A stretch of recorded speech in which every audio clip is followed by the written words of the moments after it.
This is Sholo Ford's presentation of high school football on iTalk 106.7 FM and iTalk1067.com. Also brought to you in part by Northland Pioneer College, Ace Hardware of the White Mountains, Deemer's Glass, Beeler Orthodontics, Octopus Car Wash, Mountain Mobile Auto Glass and Tint, Little Bluebird Studios, Comfort Fit Dentures, Aliberto's, and Summit Regional Medical Center. And now, Sholo Ford presents high school football on iTalk 106.7 and worldwide on iTalk1067.com. Very good evening, and thank you for joining us from Snowflake High School for the quarterfinal matchup, pitting the number 2 Lobos against the number 10 Thatcher Eagles on a bright, very clear night. It's crisp night, it's chilly, and it's feeling like playoff football once again. As I'm Derek Palmer alongside Abe Bodden, as a little bit of a surprise in this one. Thatcher upsetting Pusch Ridge after it had lost in the penultimate regular season ball game 41-14. I think a lot of people are a little bit surprised that Thatcher is here playing the Lobos, who of course rolled.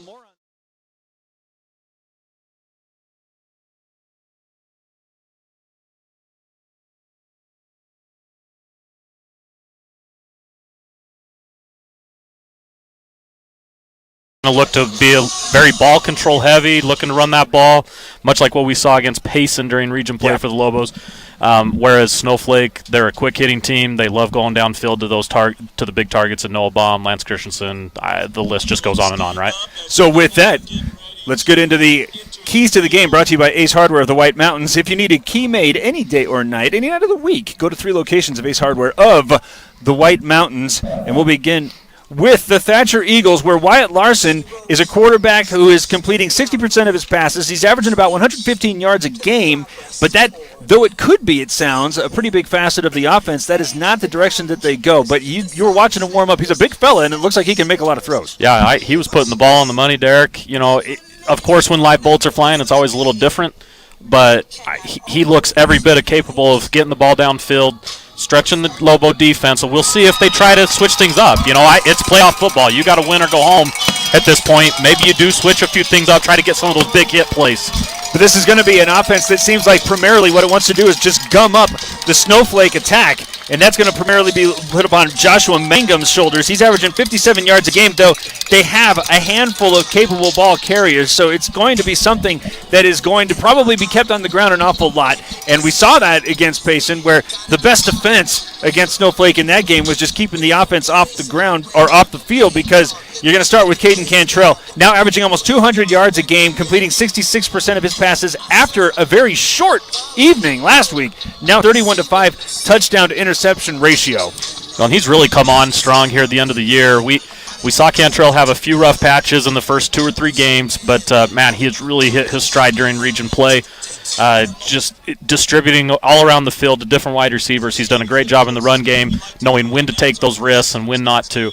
I think it continues tonight. It's going to put a ton of pressure on that Thatcher defense, and we'll see Cantrell really dominate this game, I believe, tonight. Then you look at Camden Brimhall, who we talked an awful lot about how well he is running the ball since the latter part of last season, now averaging 72 yards a game, but really got an appreciation for the job he's doing catching the ball, as he's now caught for almost 300 yards, including a 73-yard score last week. Yeah, and Camden is just your prototypical Snowflake back, can do sort of everything for him.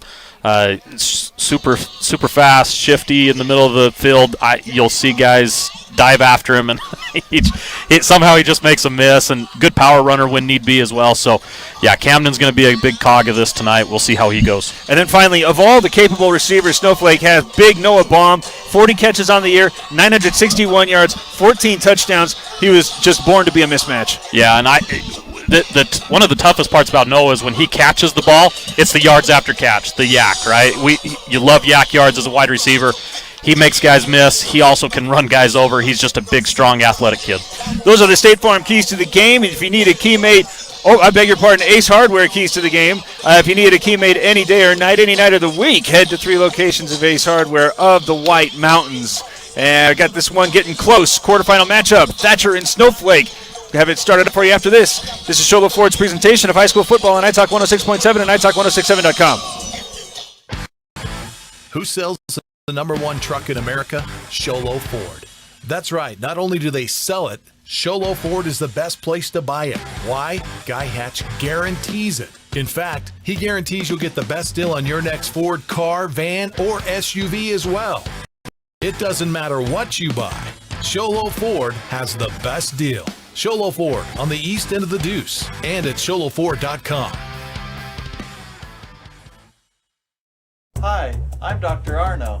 I might not be comfortable on the basketball court, but I promise, at Comfort Fit Dentures, you'll feel comfortable, always. Comfort Fit Dentures has dentures starting at $499 with payment plans, and they have 2 labs, meaning you get your dentures in days instead of weeks. Call Comfort Fit Dentures today to schedule a free exam and x-ray. 928-888-0002. 928-888-0002.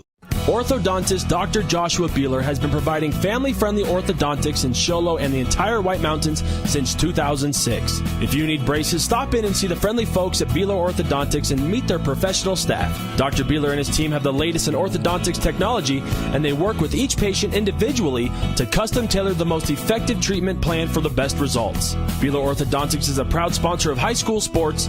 Beeler Orthodontics, live to smile, love your smile. Winning takes focus, preparation, and support.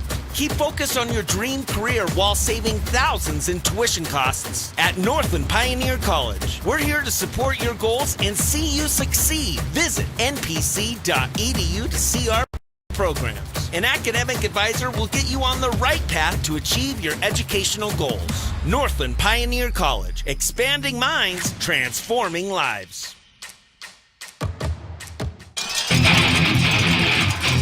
Quarterfinal matchup, Snowflake, Arizona.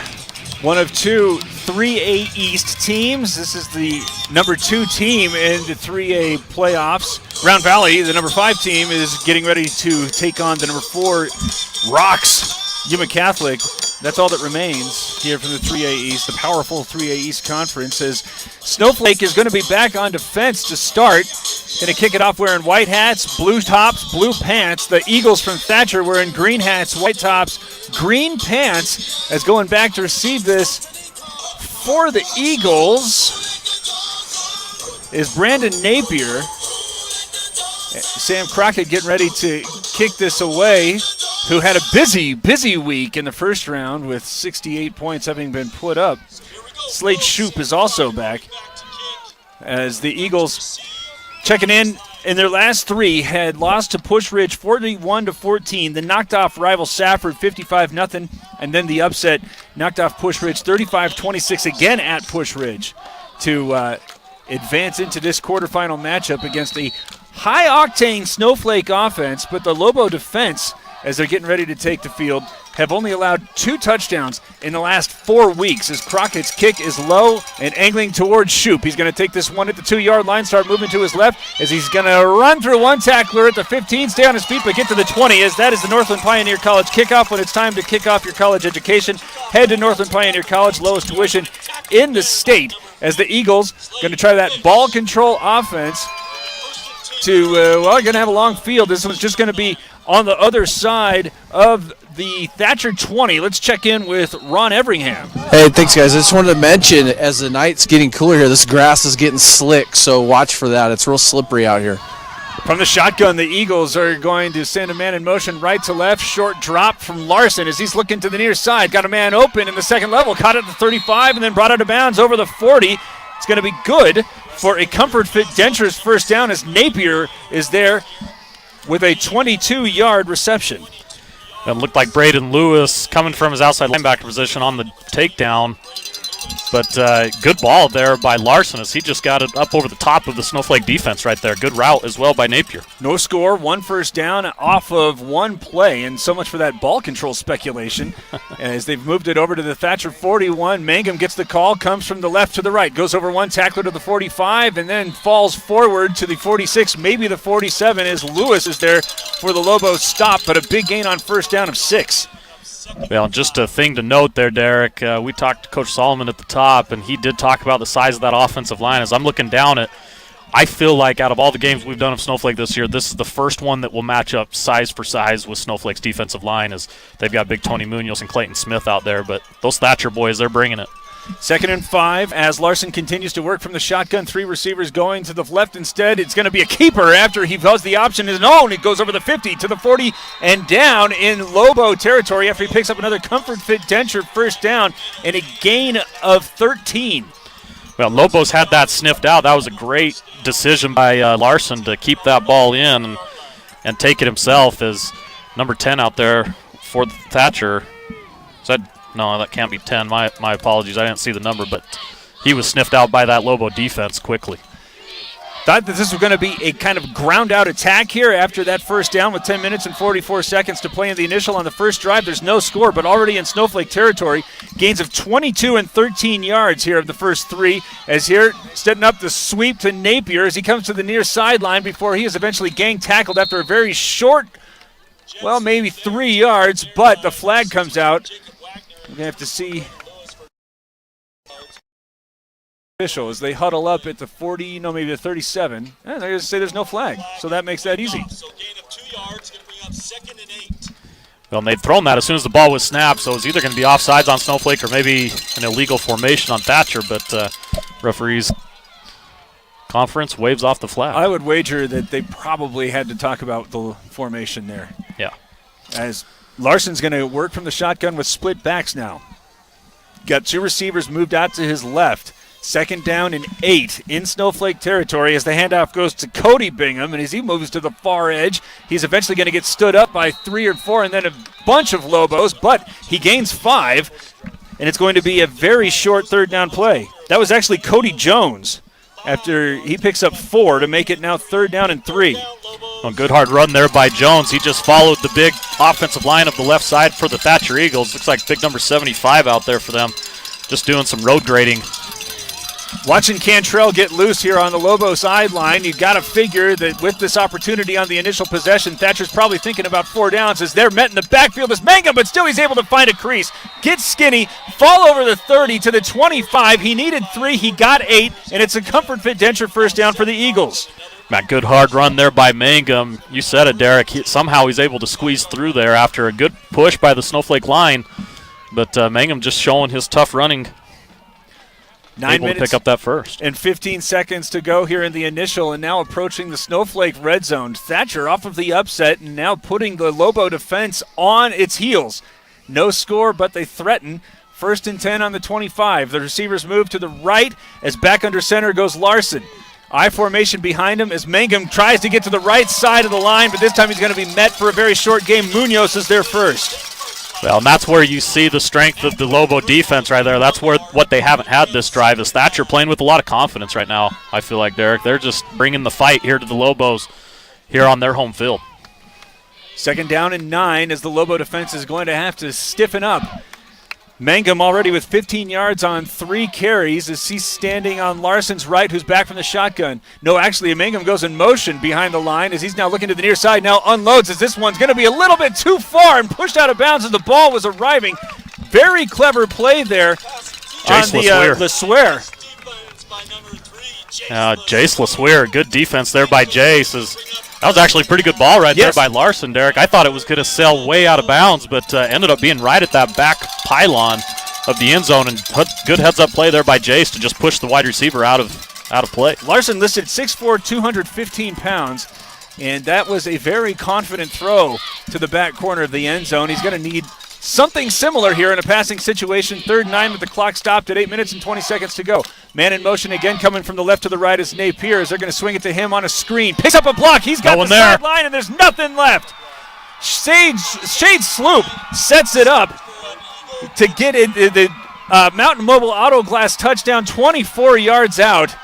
And that play was well designed and executed from the start. Well, it was all a numbers game over there, Derek. Free safety for Snowflake did not get over. I couldn't see if Rhett Wangert was out there in this free safety position, but man, all they needed to do was block Jace, which they did, and there was no one there to tackle him after he made that initial block, did Shoop. I think Thatcher was pondering a 2-point try, instead having marched 80 yards in just under 4 minutes. is now going to go ahead and try to make it an official rake. As Hunter Lee has that one. Watch as it sails behind him. He picks it up and is now going to try to run with it. Now it looks like he wants to wind up a throw. He's moving around like Tony Romo along the 35 and is now going to unload this one toward the goal line where it's knocked down. Napier ultimately was the intended man, if you could say as much. But man, I've just yelled in my head, get down, get down. You're not going to do anything, and he almost completed the pass. Good effort there by the kicker. Well, he was moving it, but it's not going to wind up with any success as his team leads 6-0 and cannot punctuate an 80-yard drive with the extra point. But still, 8 minutes and 13 seconds left in the first quarter, 6-0. Thatcher leads Snowflake on Sholo Ford's presentation of high school football on iTalk 106.7 and iTalk1067.com. When you think glass, think Deemer's Glass in Lakeside. Deemer's Glass offers the best selection of quality glass with affordable prices. They do full home window packages, replacement windows, custom shower doors and enclosures, custom mirrors in many shapes, styles, and colors, glass doors and hardware, commercial glass for buildings and offices, skylights, screens, fire-rated glass for your fireplace or stove, window film, and more. Visit Deemer's Glass today on Porter Mountain Road in Lakeside or call 1-888-GLASSMAN. You've been there, waiting forever at the gas station for the guy to free up so he can fill up your propane tank. Or worse, when the only qualified propane technician decided to stay home that day. Yep, you've been there and I have too. That's why now I get my propane from Ace Hardware every time. You get Ace Hardware's world-famous customer service when you stop in for propane. That's right, you get in, you get out, and you get a great deal on propane and everything else. From Ace Hardware at their locations in Pine Top and Heber. Ace Hardware is proud to support White Mountain Sport.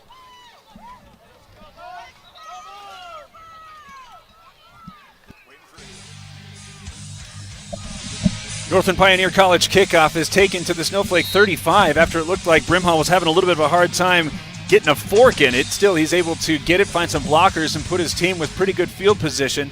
With 8 minutes and 5 seconds to play in the first quarter, a surprise here at the start of the quarterfinals where the Lobos had only allowed 2 touchdowns in the previous 4 games, and watch as the Eagles take it 80 yards and score. So now Cantrell with a little bit of work cut out for him as he's got 3 receivers bunched up on his left, working from the shotgun. Single man in the backfield as he's looking in this direction. Now he's pressured in. He's got to be brought down well back at the line of scrimmage all the way to the 28 and a loss of 7. Well, good pressure there up front by the Thatcher Eagles. As we talked about it on the offensive side of the ball, they've got some big boys out there, and looks like they've flipped over to the defensive side here, and they're able to get some pressure on Cantrell on that first drop back. Jacob Rasmussen is there with the sack to make it now 2nd down and 17. Split backs on either side of Cantrell. Receivers on either side of the line. Baum, the lone man on the near side in single coverage, as now a man comes out of the backfield. Trips going to the right. Going to set up the option. Pitch it to the near side where McRae is going to come over the 35 to the 30 and out of bounds at the 41. He gets all of the yards lost and is going to be just shy. Although the chains are trying to move. Looks like it gave him 15 yards. I didn't think he got that far. So an early carry there for McRae, who's averaging 31 yards per game. Well, no, now what? Hold on. Chains are trying to move over there, Derek. I think the referee on that side is confused. As well, they started to drive at the 30, right? All right, so it was not a 15-yard gain. It was good for a 14-yard gain, again with movement, as Brimhall goes out into the slot, moving to the right of now I think Snowflake's going to have to call a timeout because the chain gang was not ready. That's unfortunate, as the Lobos got to use their first because of confusion between the officials and the chain gang. But still, 3rd down, and they're calling it 4 with 7 minutes and 19 seconds left. Sholo Ford's presentation of high school football on iTalk 106.7 and iTalk1067.com. Who sells the #1 truck in America? Sholo Ford. That's right. Not only do they sell it, Sholo Ford is the best place to buy it. Why? Guy Hatch guarantees it. In fact, he guarantees you'll get the best deal on your next Ford car, van, or SUV as well. It doesn't matter what you buy. Sholo Ford has the best deal. Sholo Ford on the east end of the Deuce and at sholoford.com.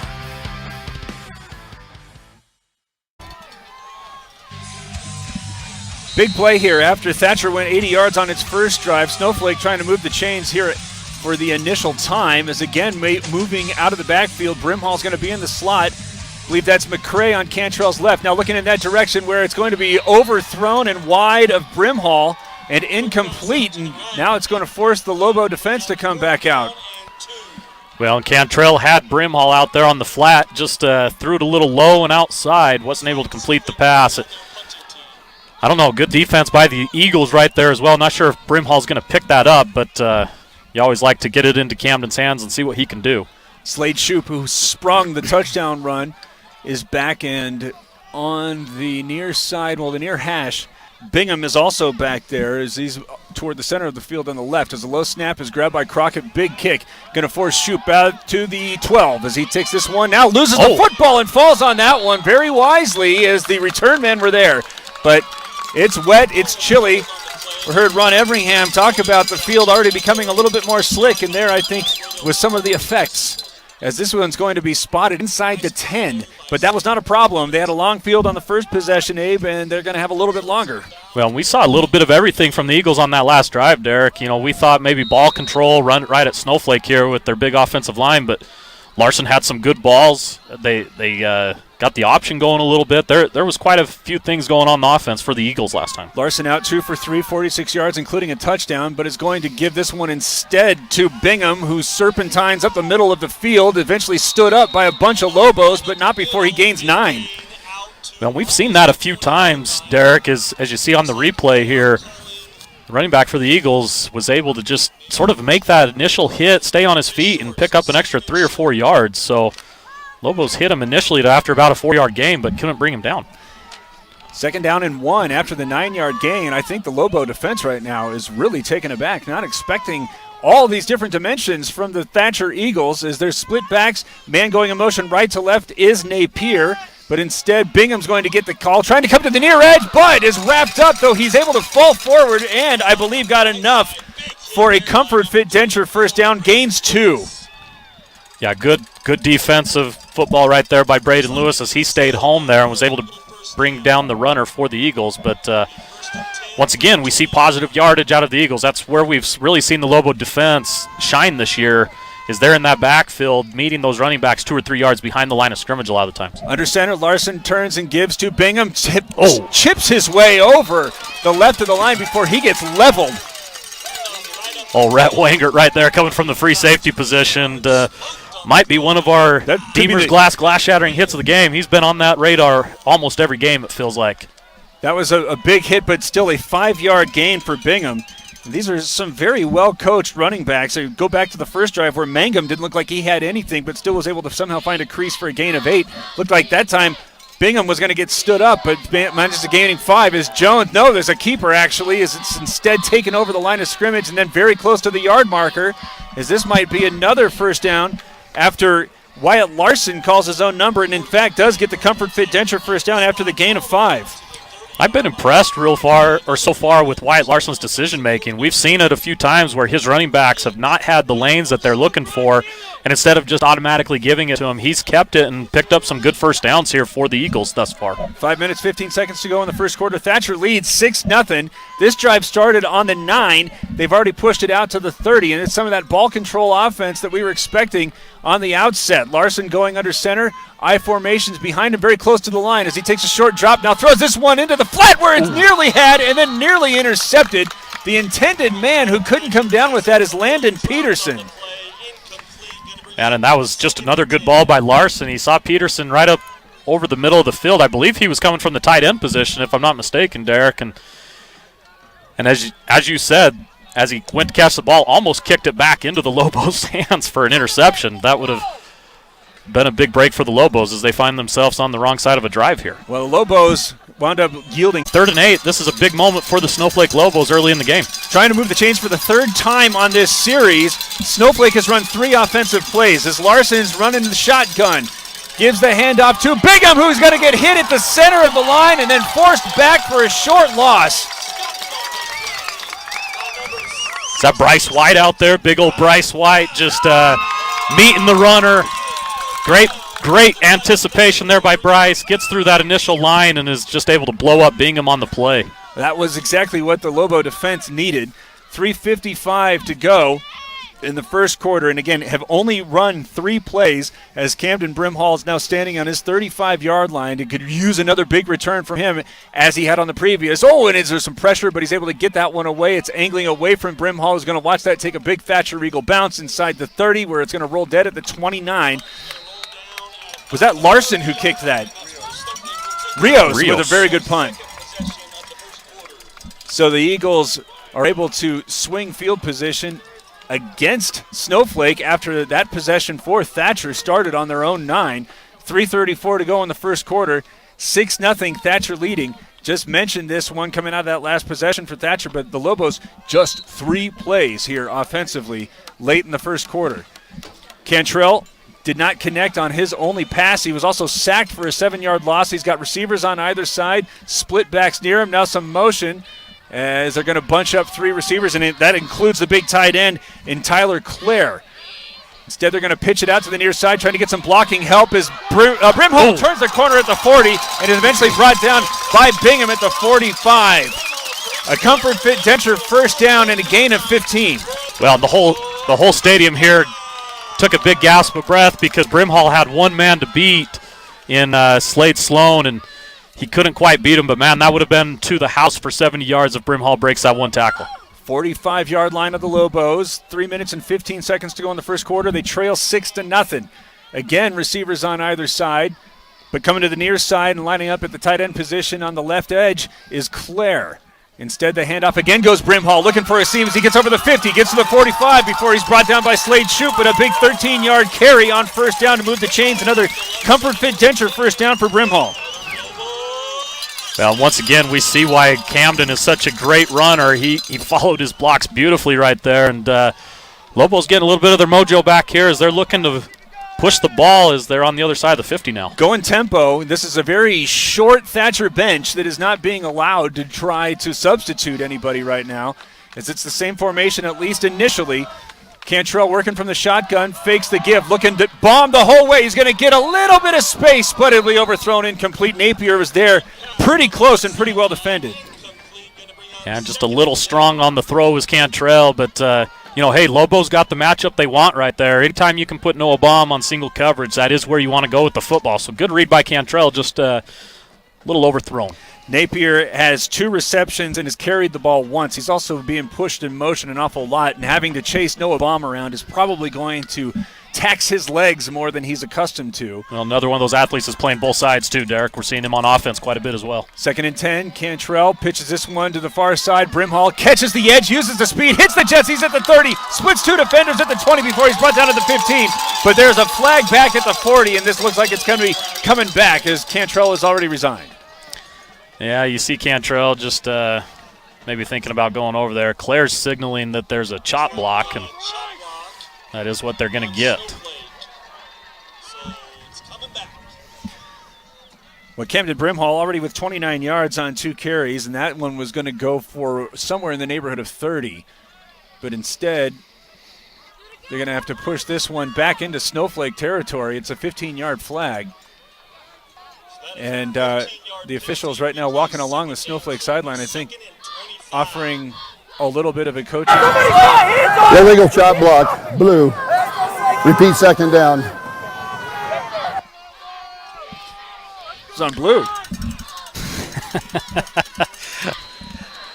6-0 Thatcher leading, and now the Lobos had a little bit of mojo, as you had said, but it has now been gone away as they are sitting at their own 46-yard line. 3 receivers wide to the right, single man on the left of Cantrell is Wingard, I believe. Now coming in motion, that's actually Wingard as they're going to swing it to him, and he cannot get a handle on that one. That's another pass going laterally that it seems as if Cantrell hasn't been able to get on the same page of his running backs. Well, and sniffed out really well by the Eagles there. Big number 32 was coming right down the line. That's Cody Jones. He saw Wingard come in motion and just went right with him. Good defense and good defensive scheme there by the Thatcher Eagles. 3rd and 25, 2 receivers on either side. McCray is the single back. As they come over into the neutral zone to the Thatcher Eagles, and that ought to make it just a little bit easier. Encroachment, white, repeat 3rd down. So this pushes it back into Thatcher territory. Well, at this point, too, Derek, if Snowflake picks up 10 or 11, now it puts you into possibly fourth down territory. Is that Brimhall in the backfield? All right, he's standing on Cantrell's left. This could be a good chance for a screen. Instead, they're going to go over the middle where he's got him. Nearly has that one at the 30, but a flag comes out late, and this is almost certainly defensive pass interference. Matt, great effort there by Davin McCray. If we get a replay of it, you're going to see him lay out for this ball. Defensive pass interference, white, 15-yard penalty, repeat, third down.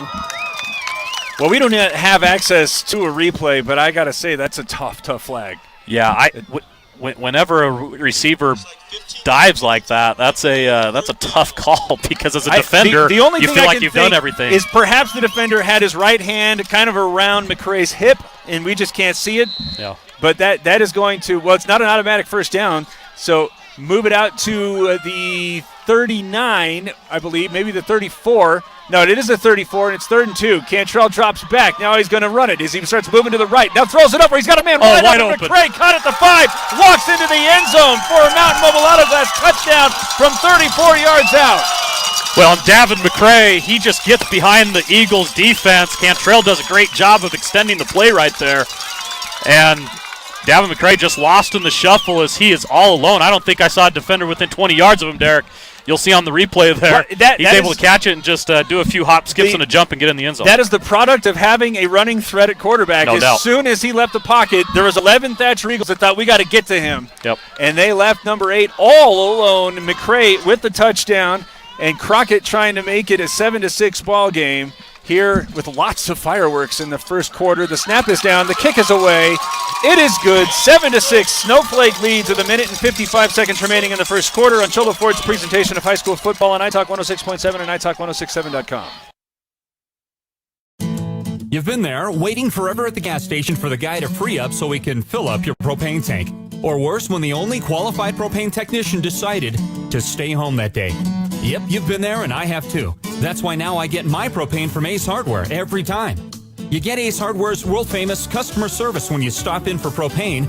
That's right, you get in, you get out, and you get a great deal on propane and everything else. From Ace Hardware at their locations in Pine Top and Heber. Ace Hardware is proud to support White Mountain Sports. Northland Pioneer College education. Head over to Northland Pioneer College. It has the lowest tuition in the state.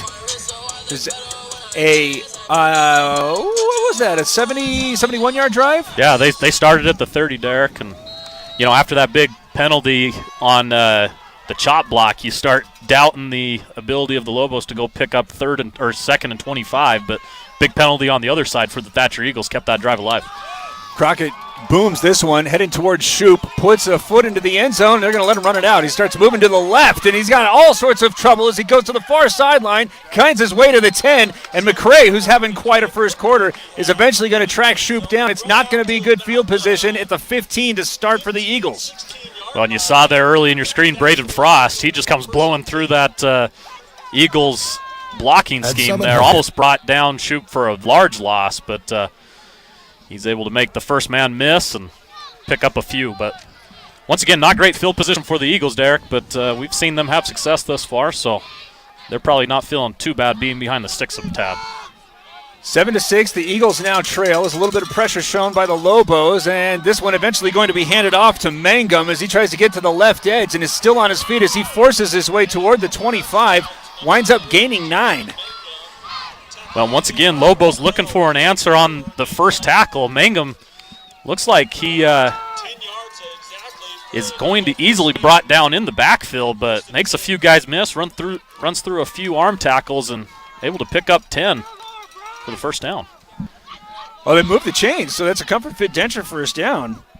As Mangum was featured in the first series, and now he's back out there to start the third as he again gets the call. Nope, there's going to be a keeper trying to get away from him as Larson, and he's going to be brought down for a very short gain by Jacob Wagner, but a little bit of hesitation there on the option call there by Larson. Perhaps the Snowflake front is starting to make its presence felt in different ways.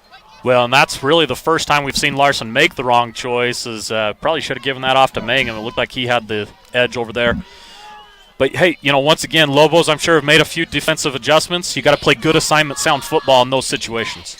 Second down and 10. Clock under a minute to play in the first quarter. As from the shotgun, Larson with the low snap. Drops back, looking to the near side where he's got a man wide open. Shoop is going to catch this one at the 38 and run over the 40. Have a Comfort Fit Denture first down as he stops the clock at 25. Let's swear they're forcing him out of play. And I'm telling you, Derek, I know it's hard to change schemes middle of the year and things, but we heard about Larson being a handoff type of quarterback, but with these two wide receivers of his in Napier and Shoop, I'm not sure I wouldn't have seen if he could throw the ball 500 times this year. He looks pretty good. This one moves it out to the 40. He's now 3 for 5 for 58 yards. And the Snowflake faithful sitting around us are getting a little bit impatient as it's a 3-receiver set. Handoff, Mangum comes from the left to the right, goes over the 45, still on his feet as he approaches midfield, and it's another huge gain here on first down for the Thatcher Eagle backfield, as that one will make it second down and 3 after the 7-yard gain from Mangum. Well, and you said it, Derek, the Snowflake faithful getting a little antsy. I think part of the reason is for the first time this season, at least that we've seen them, guys are on the ground on that defensive line for the Lobos. The Thatcher Eagles are putting them on their backs and able to pick up 5-6 yards anytime they want.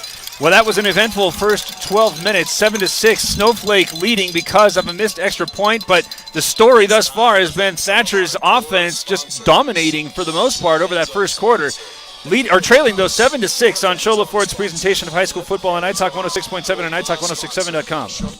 High school football playoffs are presented by Sholo Ford on the east end of the Deuce. Also brought to you in part by Christy Olson, Vice President of Guaranteed Rate Mortgage. You get championship mortgage service with Christy Olson. K&S Tech Services, business owners' premier choice for computers, phone, and IT service. Flip Arizona, I'll buy your house in any condition. Flip Arizona.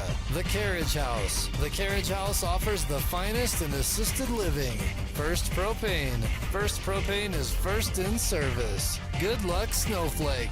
Joe Bjorn, State Farm Insurance. Home, auto, life, and business. Positive Solar. Positive Solar is a positive investment. Win State, Lobos. All right, 5 seconds. Here comes your audio, guys. Off the stand.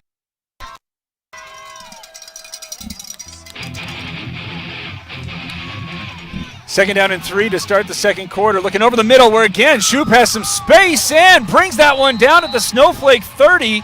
And one of the defenders was going over the top. I don't think that was the intention there with that low throw, but still, it was going to be very effective and a gain of 24 yards. Well, and this is the one, Derek, where I wish we had our monitor up here because, man, from where I'm sitting, it looked like that ball skipped into the wide receiver's hands, but the referees that are right there, they decided otherwise, so first down, Eagles. Comfort Fit Denture first down, moves the chains to the 29-yard line of the Lobos. 11:43 to go in the second quarter, 7-6. The Lobos lead. Handoff coming to the near side with Cody Jones, who's going to try to get to the edge and turn the corner to get toward the 25. Brimhall's there and Brewer is there as well, but it's a 4-yard gain. Well, and that's sort of what we closed out the second quarter, or the first quarter with, talking about the ability to pick up positive yardage at will do the Eagles, and we're just seeing more of the same here as they've come out and giving the Lobos everything they've got right now, pushing this ball into the red zone shortly. Actually, credit Jones with a 5-yard gain. Second down and 5 after the Lobos were able to answer and go ahead with the extra point. Thatcher responding with another long, methodical drive as there's receivers on either side. Shotgun snap from Larson, looks to the far sideline where Shoop jumps up but cannot bring it down. He would have had enough for a first down. That was a tough throw from Wyatt Larson, but he was able to get it there with some oomph. Yeah, he's throwing that thing from the left hash, Derek, getting it across the field, puts it on his wide receiver. Just two Lobos in the area are Jace LeSwear and Braden Lewis. They make a good play defensively, but, man, I'm going to stick to my guns on this one.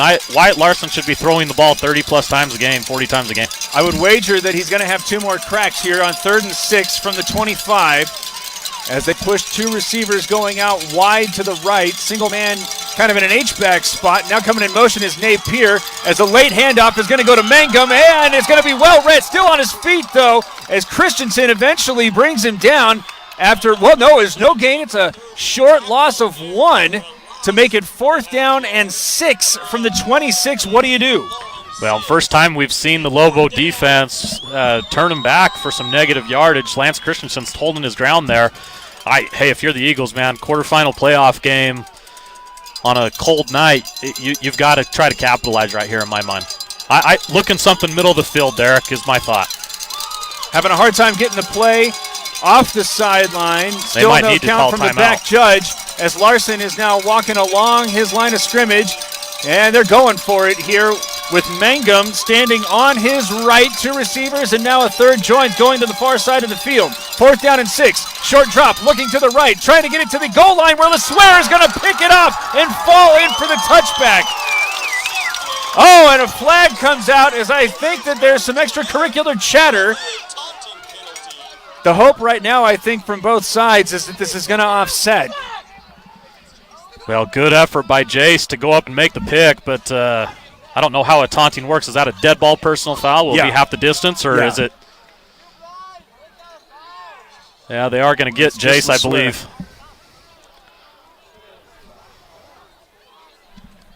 So LeSueur said the magic word.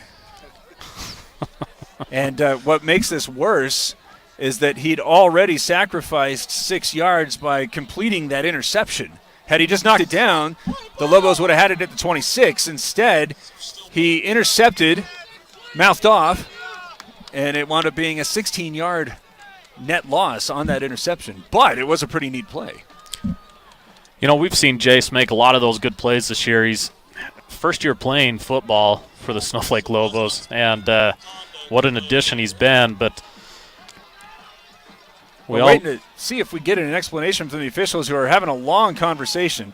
This seems pretty cut and dry. It was a dead ball foul. They've got it ready to spot at the 10. That is going to be the extent of the explanation that we get. So it is now Snowflake with 90 yards of field after getting the stop, the interception to end the last play. Now the umpire is moving to stand over the football that may not be one of Snowflake's.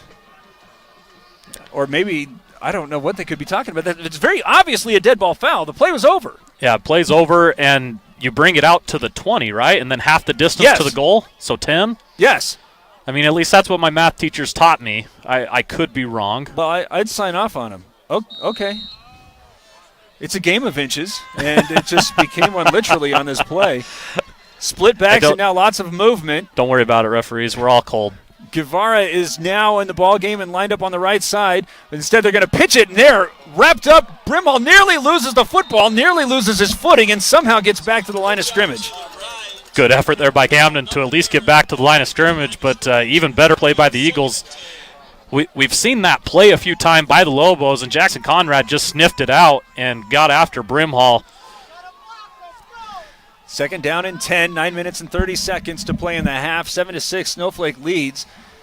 Right now, Cantrell's only completion was a 34-yard pass that he completed to Davin McCray. That was the difference in the ballgame right now. As pressure being shown by the Eagles. Fake the handoff. Now throw this one back where, Baum's got that as he tries to get toward the 20. Napier defending. It's not going to be enough for a Comfort Fit Denture first down, or is it? It is a Comfort Fit Denture first down. The second straight completion after he was not able to get his first 3. And there's the first completion to Baum to move the chains. Well, great communication by Baum and Cantrell right there. As soon as he came out of his break, Cantrell had the ball on him, and that's why it resulted in a first down.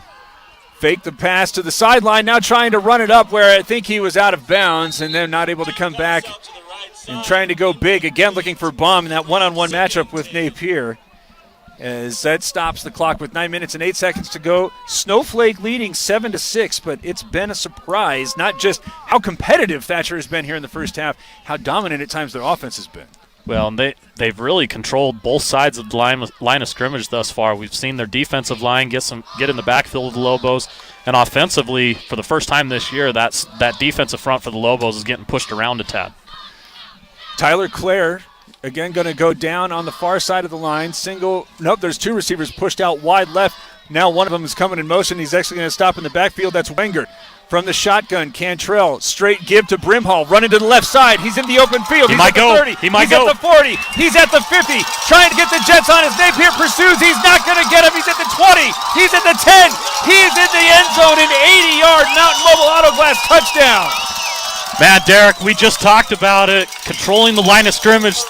The big road graders up front for the Lobos opened up a hole for Brimhall, and he did the rest as he goes 80 yards.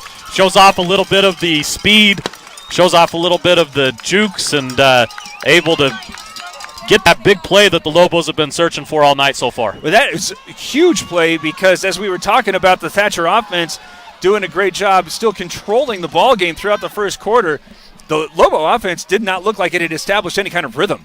And getting an 80-yard touchdown run to now go ahead 14-6 as Crockett is able to get the extra point in is going to be a huge swing of momentum and really turn the attention to that Thatcher offense, which is now down 8 here in the second quarter. It's Sholo Ford's presentation of high school football on iTalk 106.7 and iTalk1067.com. At Summit Healthcare, you'll find a level of care you might not expect from a rural hospital. We've recently received 5 stars from CMS, a prestigious ranking that less than 5% of facilities in Arizona earned. Our cancer center has proven its level of advanced care with a national accreditation from the Commission on Cancer.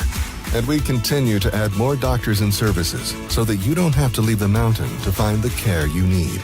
At Summit Healthcare, we're elevating care here at home. 14-6 Snowflake lead as Crockett had it teed up at the 40 for the Northland Pioneer College kickoff. When it's time to kick off your college education, head to NPC, pay the lowest tuition in the state. Back to receive this kick, Napier and Shoop. As this once again angling toward Shoop, who brought this one out of the end zone. Oh, it's Napier. Because he was in the end zone, I believe that is an automatic touchback and probably should not have been allowed the last time. But, mulligans, we all like them. I'll be taking one off of hole number 1 tomorrow. That's right. So it's going to be a brisk tee off, I presume. Yeah. 14-6, and we got an early candidate for the Beeler's orthodontics straight line play of the game with that 80-yard run from Camden Brimhall to make it a 14-6 ball game.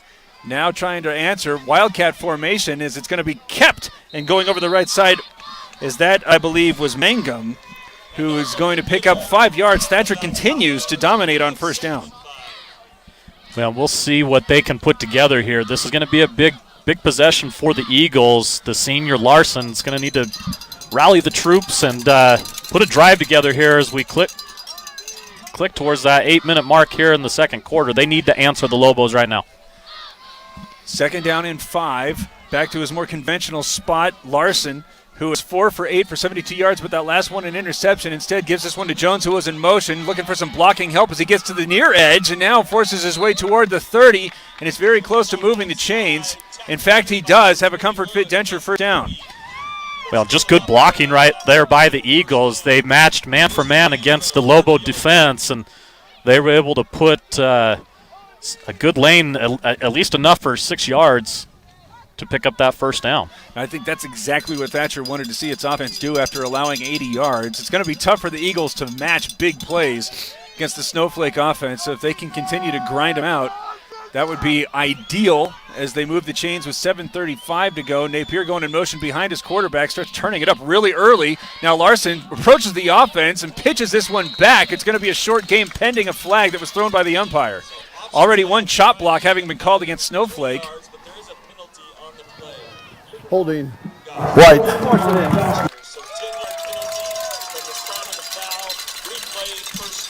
So that'll move them behind schedule by a long shot, but that has not been a problem for this Thatcher Eagle offense. They have had all sorts of big plays, 22 yards, 24 yards, 24 yards on the catch, a couple of runs that have gone for double figures on the singular play. So I don't know if they're especially daunted by facing our 1st and 20, but with 7 minutes and 27 seconds to go and already watching the Snowflake big play offense kind of catch its footing. Don't want to allow the offense now to establish a rhythm for the Lobos. So this is a huge series as Napier comes in motion from the right to the left, stops, now looking in his direction, throwing it toward that direction, but a huge drop in the open field there by Flake. Matt Garrett Flake read that perfectly from his strong safety position. The ball's loose. The ball's on the ground still? I was looking to see who number 1 is. That was Garrett Flake, who apparently knocked the ball free. Man, Derek, I could have sworn I saw the line judge start to throw his hands up in the air. Yeah, so and they're going to wait. Incomplete pass. Yeah. And that incomplete pass almost entirely brought to you by Garrett Flake. That could also be our Deemer's glass shattering hit of the game. That's going to set up now 2nd down and 20. I don't know how many yards, if any, Napier was going to gain. Instead, he might be looking to call Beeler orthodontics for reasons outside of plays of the game. That was a molar-rattling hit. And 5'8", 125 is Garrett Flake. He brought every bit of that 5'8" right there. 2nd down and 20. Behind the line goes Jones in motion. Now looking back to set up a screen where it's going to be brought down by Mangum. Maybe a block in the back is going to allow him to get over the 25, and here comes the flag out. Man, Mangum's still on his feet right there. We've seen that young man just be a handful to bring down. That will be a hold on Thatcher. That will be from the spot, though. I don't think it's going to set up 2nd down and 30, as I think that the blockers had already started to move up the field. Well, now they put that at the 25? Yeah, about the 26, 25 maybe, Derek. That's where they'll mark it off from. Well, we're thinking of, there we go. Holding, White, 10-yard penalty, repeat 2nd down. So they're going to mark that from the 26. Push it back to the 16. Sorry to interrupt you there, Derek. No, it's okay. I think that's going to be 2nd and 20, maybe 29. We'll just say they've got to go to Sholo. Is that okay? They got to go fur. They're going to call it 2nd and 25 with 6:46 to go. Fake the handoff, starting to move the pocket, near pressured, deflected, and brought down at the 35. It's intercepted by Wingert. Forced out of bounds, and a huge turnover on the 2nd interception from Wyatt Larson to give the Lobos excellent field position. Well, great pressure initially by Jordan Mowers. You'll see him in the face of Larson there. Ball, I believe, was tipped by Matthew Brimhall, and there's Rhett Wingert, Johnny on the spot, to get the interception. So, man, not the answer that Coach Jones is looking for if you're the Thatcher Eagles. 6:36 after the 2nd turnover in as many possessions. 14-6 Snowflake leading and now looking to take control here in the 2nd quarter. Already up by 8. Cantrell set to go in the shotgun. 2 for 6 for 44 yards, but 1 touchdown as he sets a screen out where it's going to be had by McCray. Looked like he wanted to throw it, but instead he's going to tuck that one and wind up with 8 yards after Shoup brings him down.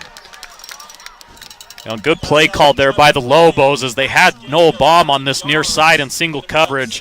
They went away from him after he drew over the free safety, which allowed Jet McCray to just have his own one-on-one matchup and able to pick up 9. Lobos continuing to go with tempo. No huddle, I think, at all throughout the first half. Thatcher with not much depth forced to really play at that pace as now moving players around. McCray is going to be the lone man in the backfield as he takes the pitch, starts coming to the near side, looking for some blocking help. Cannot get much of it as he's tripped up by Bingham before he gets to the 15.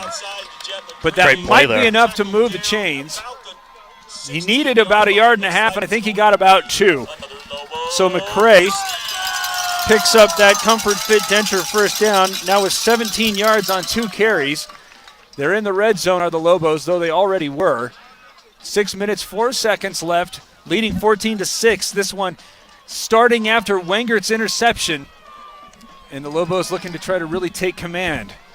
Split backs on either side of Cantrell. Baum in single coverage on the right.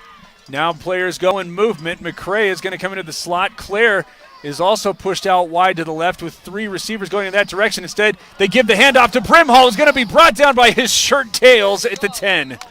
Well, and that's a touchdown if Peter Green doesn't hold on to Brimhall there. Good defensive stop there, and I'll put him here 2nd and 5, I guess, Derek. Maybe a little play action right here, middle of the field. Tyler Clare, go to the big tight end on a little curl route. 5 carries, 114 yards for Brimhall, nearly his 2nd touchdown. As Clare starts going in motion, moves from the left side of the line to the right. Cantrell from the shotgun. Handoff to McCray. Goes to the right side. He's into the 2nd level at the 5. Gets upended at the 1 by Shoup. Gain of 10. Comfort Fit Denture first down. 5 minutes, 3 seconds left. And the Lobos are pounding on the door, already leading 14-6. Well, one of the things that I love when you see Jet McCray come into the ball game, Derek, is he runs with a lot of passion. And the depth of this Snowflake Lobos team is on full display right there. They've lost Lerma, Christensen, Wang. Now they're going to their 4th or 5th running back, and he's running dudes over. Wangert just checked in. I think it would be appropriate for he who started this drive with the interception to potentially run it in, but he's now set up off the right side of the line in a down position as the handoff instead is going to go. Brimhall moves to the left and then darts into the end zone for the score from 1 yard out. A Mountain Mobile Auto Glass touchdown makes it momentarily 20-6, Snowflake leading. Well, in this second quarter is exactly what the doctor ordered for the Lobos. Is they're able to get 2 huge plays on the turnover and the big run by Camden Brimhall. That gives them a little bit of breathing room here, pending the extra point by Crockett. Crockett already with a 2-touchdown lead, trying to make it an awkward 2-touchdown lead as Butler is in to do the holding, and then early leaving his position there was, I think, big number 72. Encroachment. White. Half the distance to the goal. Repeat the down. I don't believe the Lobos have any interest in doing anything besides watching Crockett bang one through. Yeah, maybe Bryce said something there to 72. He might have gotten him a little ticked off. That's been going around. Yeah, right. I think if that is the case, LeSueur might want to find something testable and break it after he was flagged for chippiness. Got the ball moved to the 1.5 yard line. I mean, most of our mothers probably can't listen to what's going on down there, right? Nah, I don't think they want to. As Crockett has a low snap that's up and good to make it 21-6. 4 minutes and 30 seconds to play in the half. It's Sholo Ford's presentation of high school football on Night Talk 106.7 and NightTalk1067.com.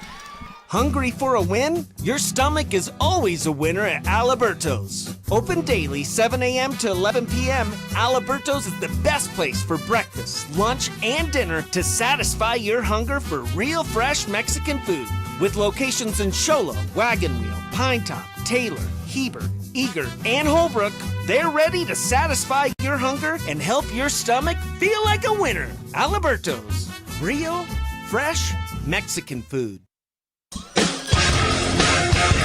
21-6, Snowflake leading with 4 minutes and 30 seconds. Get a couple other scores for you. As Yuma Catholic is leading Round Valley over on the border, 28-0. The Rocks lead. Got a couple of scores that I can give you, as this one is nip and tuck in the first half. Valley Christian has just gone ahead of River Valley, now leads 21-14 with about 4 minutes to play in the second quarter. Do not have an update on Sabino and AOA Gilbert North, as this is the Northland Pioneer College kickoff. When it's time to choose your college education, go to the school with the lowest tuition in the state. That's Northland Pioneer College. Is this one a dribbler that'll be taken by number 21 as he starts moving to the far sideline before he gets cut down at the 30.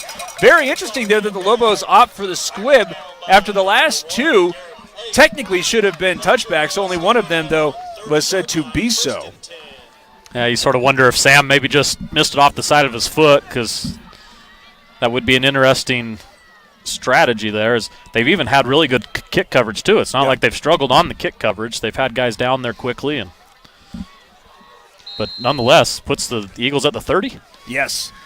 That's where this begins with 4 minutes and 30 seconds. Bingham, for the first time, gets hit right around the line of scrimmage and goes down.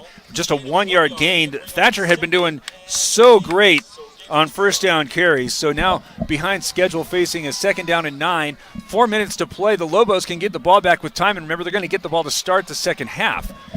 Last two possessions for Thatcher have ended with interceptions, as Wyatt Larson's now 4 for 10 for 72 yards, but 2 picks as he goes under center, turns back and gives to Bingham, who's going to chip his way over to the 35 before he's brought down by Jacob Wagner. 3rd down and 5. Well, and you can tell that the Eagles want to just see that clock tick down here, pick up whatever positive yardage they can. 3rd and 5, though, on this side of the field. I'm still thinking you probably got to try to run the ball again. Try to keep that clock moving a tad. Snowflake has 2 timeouts remaining, as the Eagles are going to send 2 men in motion to the near side. That includes Slade Shoop. I formation, very close to the line of scrimmage, as the Lobos showing some pressure that now backs off. Dropping back, Larson's got a man in motion to the near side. Shoop is going to bring it down at the 47, have a Comfort Fit Denture first down on a gain of 12. Well, and you see Shoop right there just run a great route. I mean, that was taking advantage of the Lobos. Playing a little back is Caden Brewer is the cornerback on this side of the field. And we've seen some teams take advantage of the Lobos in that situation. And so good scouting right there by the Eagles to understand what the look they're going to get and what they can take advantage of. 3 minutes and 11 seconds to go in the half. 21-6. Snowflake leading. Thatcher a little bit confused coming off the line. Larson on the 47-yard line of Thatcher. Now sets it up with a man standing on his right. Going to hand that one off and then try to give it right back. No, it's actually kept by Jones, who goes over to the 50, and that ball might have hit the deck. But instead, it doesn't matter. It's going to be a 4-yard gain for Jones. Yeah, risky play right there by the Eagles, and we're seeing the cold, crisp weather play a little bit of a role here.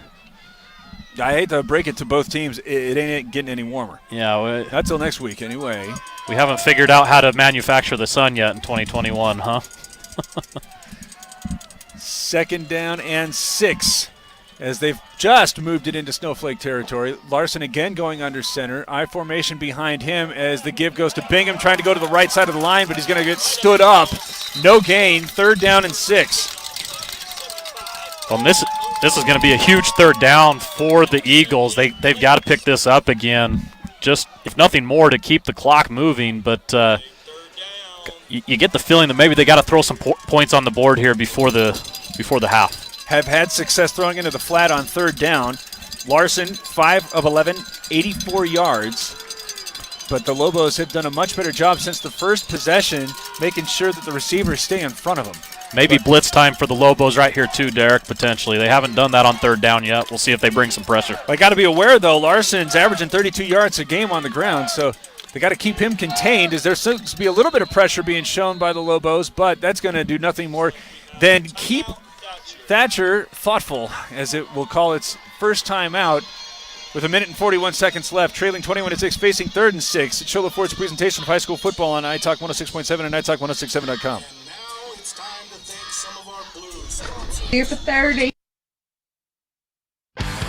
Who sells the #1 truck in America? Sholo Ford.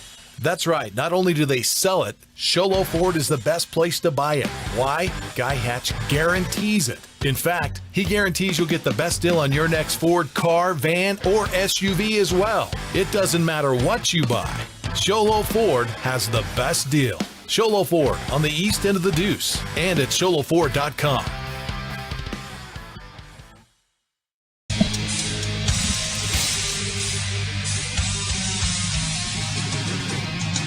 Third down and 6, 1 minute and 41 seconds left. Right now the Eagles thinking, if absolutely nothing else, don't give the Lobos another chance here to bust a big play. Wyatt Larson, 5 of 11, 84 yards, and not necessarily a passing situation. Aiden Bingham is standing on his left as Napier comes in motion to the right side. Long count, now dropping back, no pressure as he winds this one up, and it's deflected and intercepted again. The Lobos on 3 straight possessions have taken the ball away as there's flags down back in the defensive backfield. There might be as many as 2. Braden Lewis has the pick, but let's see. Wenger there again with a tip, as this potentially is the 3rd straight possession that ends in an interception from Thatcher. During the return, holding blue. 10-yard penalty, 1st down. So it is the 3rd straight possession, but the Lobos commit a blocking infraction. Well, and that was going to be the key for the Eagles tonight, Derek. They couldn't afford the turnover, right? They couldn't afford to come up here, cold weather, underdog, and hurt themselves. They've really done that here in the second quarter. When they kept control of the ball and did a good job of staying away from the game-hurting things, they were in this ball game. Now the Lobos have a chance to go down and really put the hurt on them here. 21-6 with 90 seconds to play. 3 receivers to the right. Baum is in the middle. From the shotgun, Cantrell drops back and wants to come into the near side where he's going to have it to McCray. Wide open spaces. He gets to the 40 and forced out of bounds at the 42.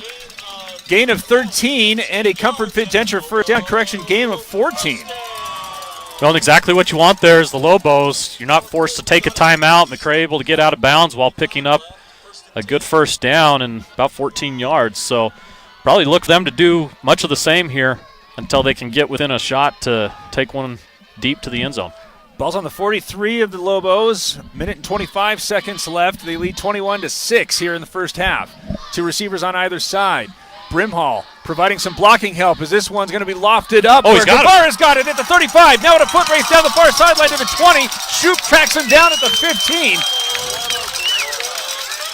Man, what a ball by Cantrell, Derek. You see him understand exactly where Eduardo's going to be, and he floats that ball up there. Just you couldn't have placed it any better if you were out there next to him. So still over a minute. We're seeing this fast-paced hitting Snowflake offense getting ready to punch it in once more. 45 yards on that one. Moves it to the Thatcher 13 with 65 seconds left. The Lobos already lead 21-6 and are threatening.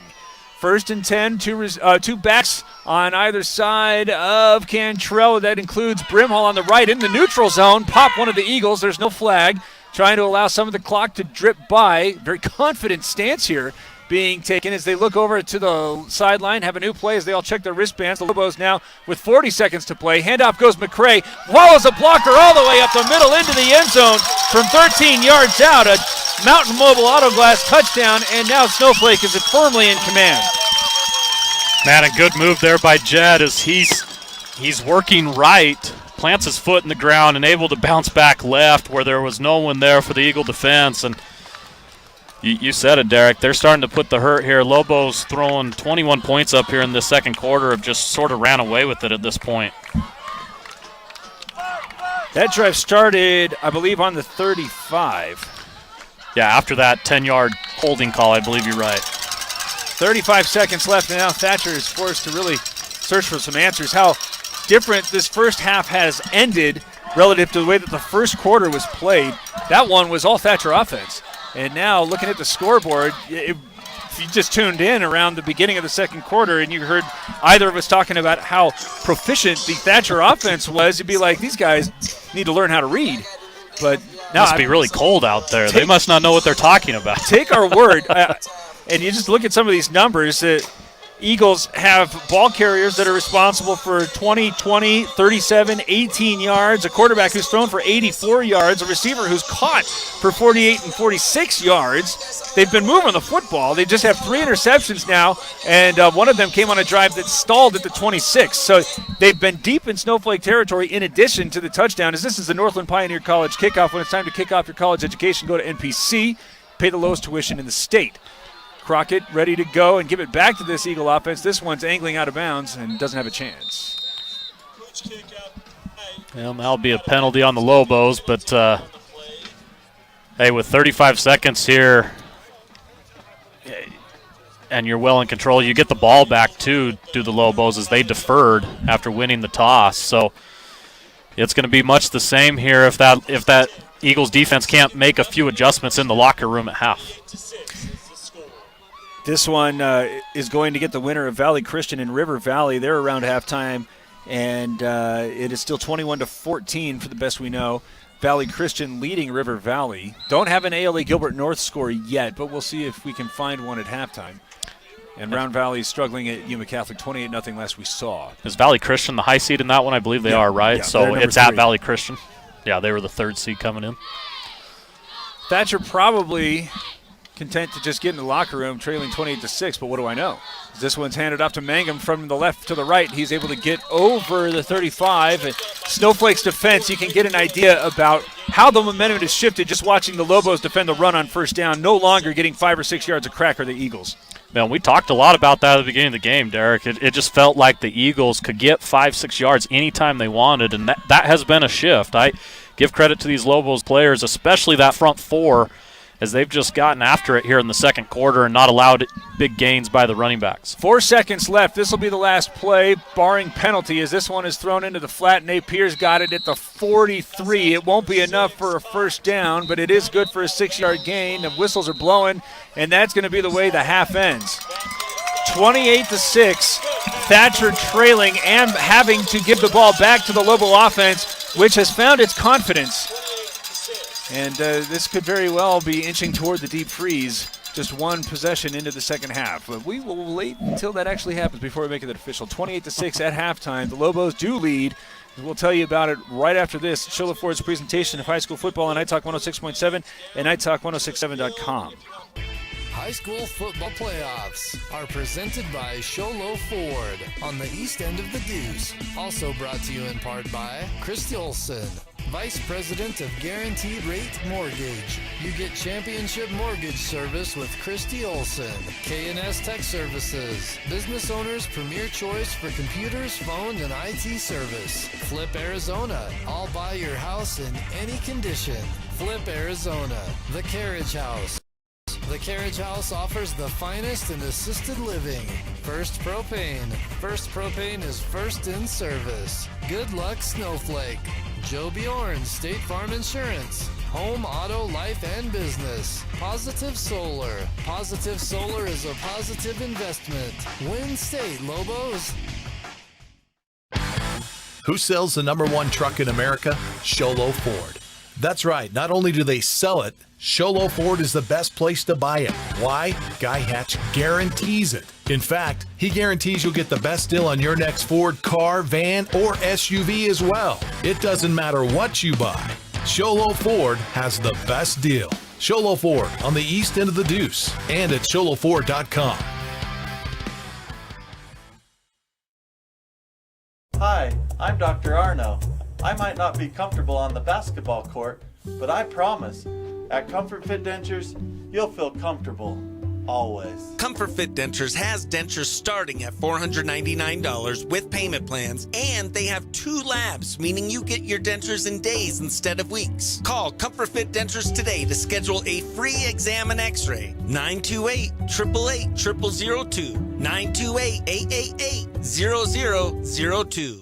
Orthodontist Dr. Joshua Beeler has been providing family-friendly orthodontics in Show Low and the entire White Mountains since 2006. If you need braces, stop in and see the friendly folks at Beeler Orthodontics and meet their professional staff. Dr. Beeler and his team have the latest in orthodontics technology, and they work with each patient individually to custom tailor the most effective treatment plan for the best results. Beeler Orthodontics is a proud sponsor of high school sports.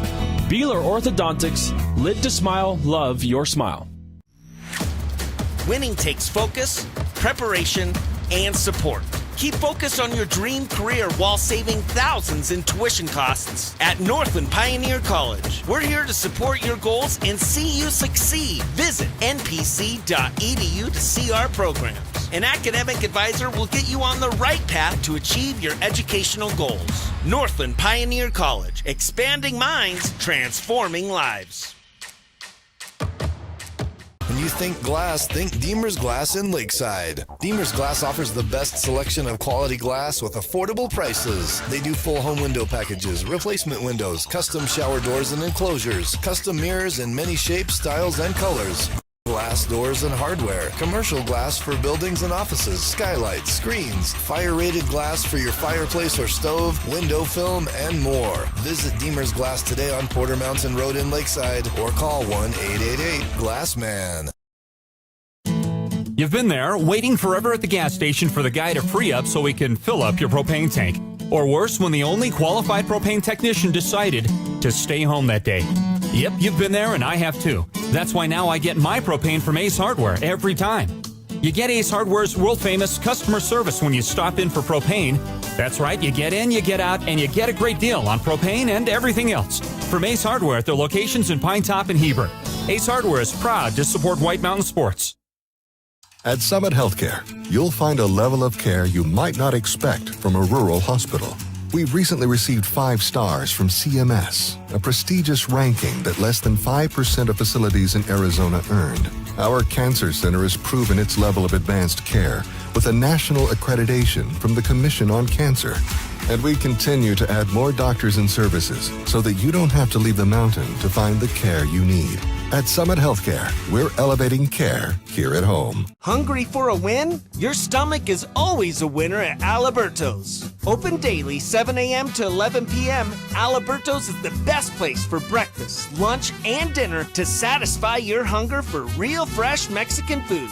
With locations in Show Low, Wagon Wheel, Pine Top, Taylor, Heber, Eager, and Holbrook, they're ready to satisfy your hunger and help your stomach feel like a winner. Aliberto's, real, fresh, Mexican food.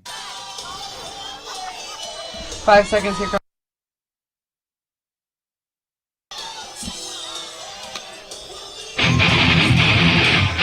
Halftime, Snowflake leading Thatcher 28-6. The 7-seeded Eagles come out, take the kick, go 80 yards, and get ahead 6-0.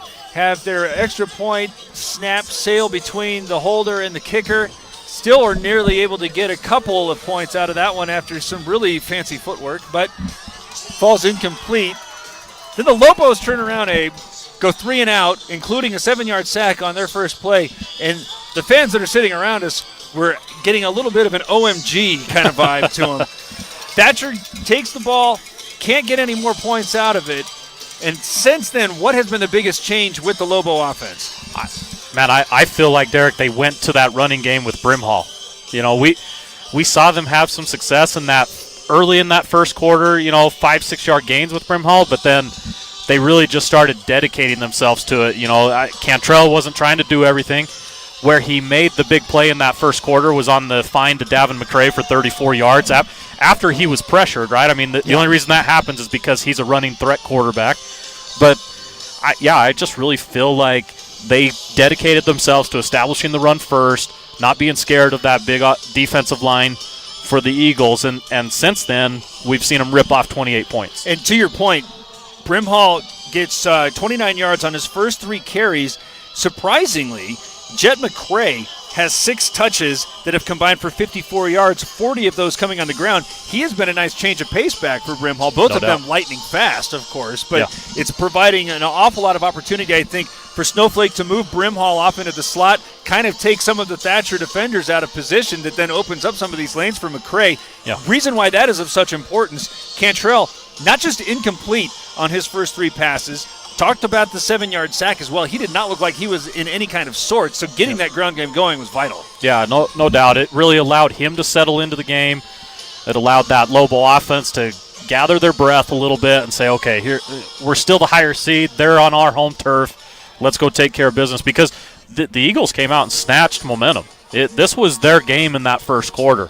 And you said it, fans around us, even us, we're sort of thinking in between breaks going, okay, this could be a real good game, and it still has the possibility to be so, but the Lobos found their stride, hit big plays, turned them over, what they've done all year long, and that's why we find ourselves 28-6. So talk about how the Eagles went 80 yards to score on their first possession. Since then, after getting a stop, having to go 71 yards, that was culminated with a 34-yard pitch and catch between Cantrell. That was his first reception. And Davin McCray, who got behind the defense after everybody in a green hat was thinking, I got to stop that giant quarterback. He was able to keep his eyes upfield and find his receiver that had just slipped behind everybody, that forgot about everybody that was not number 10. That's the first score, that 34-yard strike. Come back, they got a 90-yard field after the first of 3 interceptions that ended Thatcher drives. That one was Jace LeSueur's. He not only had a touchback, but he got an unsportsmanlike flag thrown on him, put him on the 90-yard line. After 1 first down, it was Camden Brimhall who went 80 yards as he went into the house to get over the 100-yard marker on just 4 carries, if you're keeping track of that sort of thing. Camden's only got 4 carries? No, he has 5 now. For 114 yards on 5 carries. He was able to punctuate this next drive after a Wengert interception. From 1 yard out, Brimhall scored his second touchdown of the game. And then after a Braden Lewis interception, McCray runs 13 yards out and is able to get that one in to make it 28-6. But you hear all of that interception talk, and we have been very complimentary, as we should, of Wyatt Larson. He is also a huge quarterback. He is now 5 of 13 for 90 yards, but 3 interceptions. It just does not seem as if he is accustomed to playing with this sort of speed in the backfield. Well, and I credit the Lobos a bit too. They've done some things. They made some of those adjustments in that second quarter that brought some pressure. His interception that happened on this side of the field that set up the Brimhall 1-yard touchdown resulted because Jordan Mowers was right in his face, putting a lot of pressure on him. So that forced a bad throw, and I feel like Larson, when he's gotten the ball out on a 3 or 4 step drop, he's done a great job of finding guys on hitch routes, on corner routes, things like that. But at this point in the game, yeah, he's got to take better care of the ball. The Eagles cannot afford to have 3 more turnovers in this second half if they're going to get back in the game. I don't think they can afford one. Yeah, they've got to take care of the ball. They can't shoot themselves in the foot. Speaking of that real quick, too, the pass interference call, which we would both agree probably wasn't a pass interference call, but that is based off of what we could see. Yeah, we're up here a little ways, right? But at the same time, we're looking at that going, that's one of those drive-sustaining calls. The next play, Cantrell hits Davin McCray for a touchdown. So in fact, McCray was involved in both of those plays. Good point. He almost made a spectacular catch on the PI call, right? So, it's those little moments. The Eagles can't afford to have those in the second half if they're going to find themselves back in this thing. Halftime, 28-6. Snowflake leading the Eagles here in the quarterfinals. It's Sholo Ford's presentation of high school football on iTalk 106.7 and iTalk1067.com. Who sells the number one truck in America? Sholo Ford. That's right. Not only do they sell it, Sholo Ford is the best place to buy it. Why? Guy Hatch guarantees it. In fact, he guarantees you'll get the best deal on your next Ford car, van, or SUV as well. It doesn't matter what you buy. Sholo Ford has the best deal. Sholo Ford on the east end of the Deuce and at sholoford.com. Hi, I'm Dr. Arno. I might not be comfortable on the basketball court, but I promise, at Comfort Fit Dentures, you'll feel comfortable, always. Comfort Fit Dentures has dentures starting at $499 with payment plans, and they have 2 labs, meaning you get your dentures in days instead of weeks. Call Comfort Fit Dentures today to schedule a free exam and x-ray. 928-888-0002. 928-888-0002. Orthodontist Dr. Joshua Beeler has been providing family-friendly orthodontics in Show Low and the entire White Mountains since 2006. If you need braces, stop in and see the friendly folks at Beeler Orthodontics and meet their professional staff. Dr. Beeler and his team have the latest in orthodontics technology, and they work with each patient individually to custom tailor the most effective treatment plan for the best results. Beeler Orthodontics is a proud sponsor of high school sports. Beeler Orthodontics, live to smile, love your smile. Winning takes focus, preparation, and support. Keep focus on your dream career while saving thousands in tuition costs at Northland Pioneer College. We're here to support your goals and see you succeed. Visit npc.edu to see our program. An academic advisor will get you on the right path to achieve your educational goals. Northland Pioneer College, expanding minds, transforming lives. When you think glass, think Deemer's Glass in Lakeside. Deemer's Glass offers the best selection of quality glass with affordable prices. They do full home window packages, replacement windows, custom shower doors and enclosures, custom mirrors in many shapes, styles, and colors, glass doors and hardware, commercial glass for buildings and offices, skylights, screens, fire-rated glass for your fireplace or stove, window film, and more. Visit Deemer's Glass today on Porter Mountain Road in Lakeside or call 1-888-GLASSMAN. You've been there, waiting forever at the gas station for the guy to free up so he can fill up your propane tank. Or worse, when the only qualified propane technician decided to stay home that day. Yep, you've been there and I have too. That's why now I get my propane from Ace Hardware every time. You get Ace Hardware's world-famous customer service when you stop in for propane. That's right, you get in, you get out, and you get a great deal on propane and everything else. From Ace Hardware at their locations in Pine Top and Heber. Ace Hardware is proud to support White Mountain Sports. At Summit Healthcare, you'll find a level of care you might not expect from a rural hospital.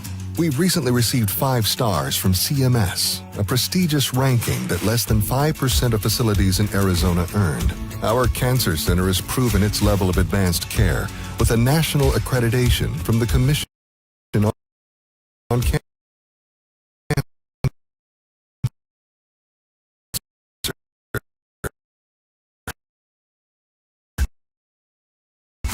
And we continue to add more doctors and services so that you don't have to leave the mountain to find the care you need.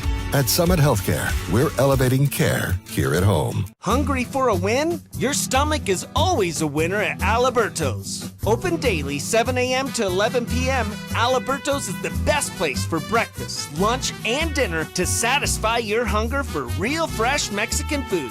With locations in Shola, Wagon Wheel, Pinetop, Taylor, Heber, Eager, and Holbrook, they're ready to satisfy your hunger and help your stomach feel like a winner. Aliberto's. Real, fresh Mexican food.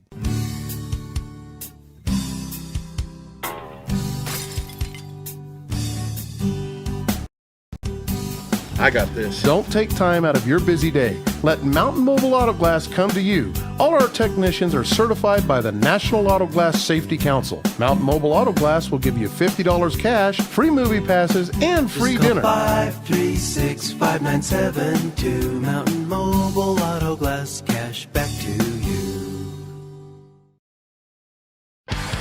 Who sells the #1 truck in America? Sholo Ford. That's right. Not only do they sell it, Sholo Ford is the best place to buy it. Why? Guy Hatch guarantees it. In fact, he guarantees you'll get the best deal on your next Ford car, van, or SUV as well. It doesn't matter what you buy. Sholo Ford has the best deal. Sholo Ford on the east end of the Deuce and at sholoford.com.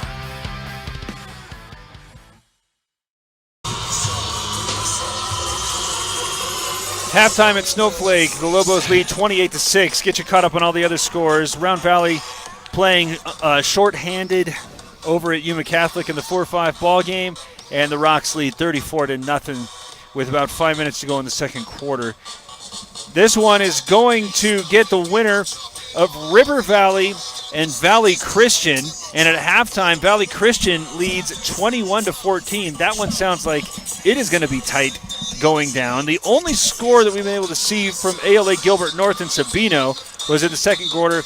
ALA Gilbert North leads 14-7. This one is 28-6. Getting ready to start the second half with the Lobos getting the football.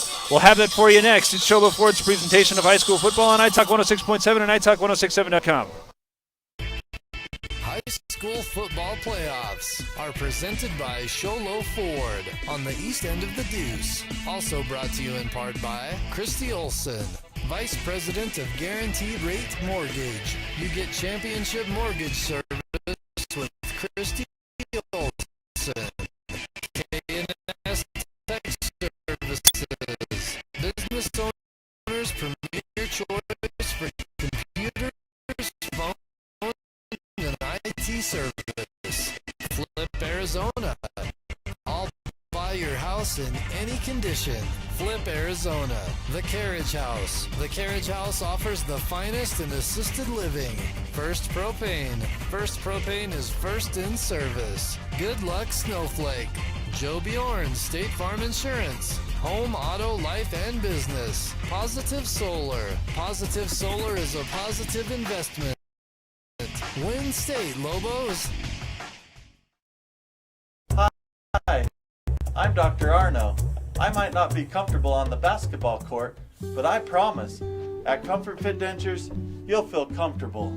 Always. Comfort Fit Dentures has dentures starting at $499 with payment plans, and they have 2 labs, meaning you get your dentures in days instead of weeks. Call Comfort Fit Dentures today to schedule a free exam and x-ray. 928-888-0002. 928-888-0002.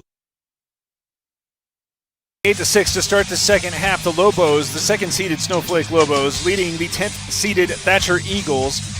After one half of play, Kaden Cantrell got off to a slow start, but he has since completed 5 of 6 passes, 102 total yards, including a touchdown. That was thrown to Davin McCray. That was his lone catch. Noah Baumhun's only 1 catch for 10 yards. Eduardo Guevara has 1 catch for 45. Jet McCray 2 for 14. Camden Brimhall has carried the ball 5 times for 114 yards. Jet McCray 4 times for 40 yards, as the Lobos have been using short fields made possible at times by interceptions from Wyatt Larson, who has gone 5 of 13 for 90 yards, 3 interceptions.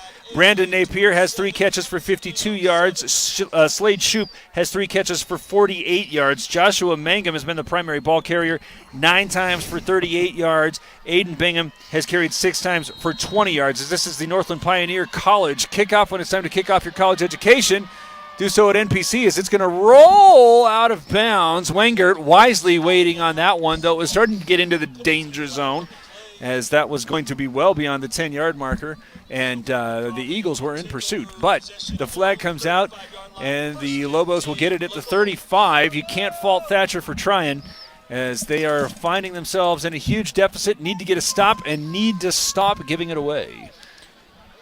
Cantrell, who got off to that slow start, averaging 199 yards a game, is halfway there.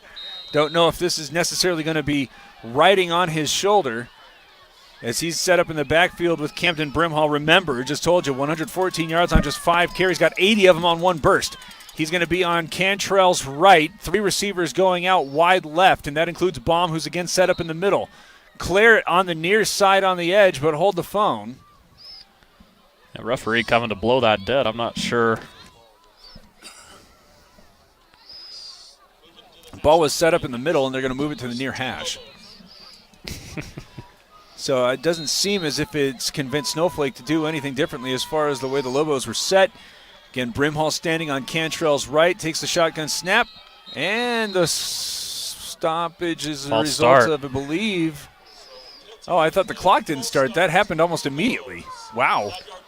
Who do you think was guilty of that? I didn't see Derek, but it was the referee on the far sideline over there on the Thatcher sideline. So, not saying they had any undue influence, but, it's within the realm of the possible. Make it 1st and 15. The Lobos played a pretty clean half as far as that goes, as there's Cantrell on a keeper. He's following his lead blockers. Brimhall, he's by the 40. He's in Thatcher territory trying to cut back to the hash, but instead it's going to be brought down at the 44 by Bingham.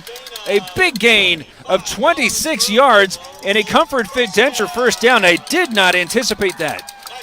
First time we've seen it so far tonight, and I was just going to say a moment ago, that's the adjustment the Eagles need to make. They have not been successful in stopping the run tonight, so it was going to be interesting to see what they did. Snowflake just lined up and said, hey, we got an extra guy. Let's go run it at you. Cantrell now pressured as he is met as he tries to move up into the pocket by Conrad, who catches him at the 50. The fans don't like the potential for extracurricular there, but I think that was a tribute to 2 very large gentlemen fighting each other's inertia, as that will put the Lobos behind schedule by 6 yards. 2nd and 16, as that's the second time that Cantrell has been brought down that far behind the line of scrimmage.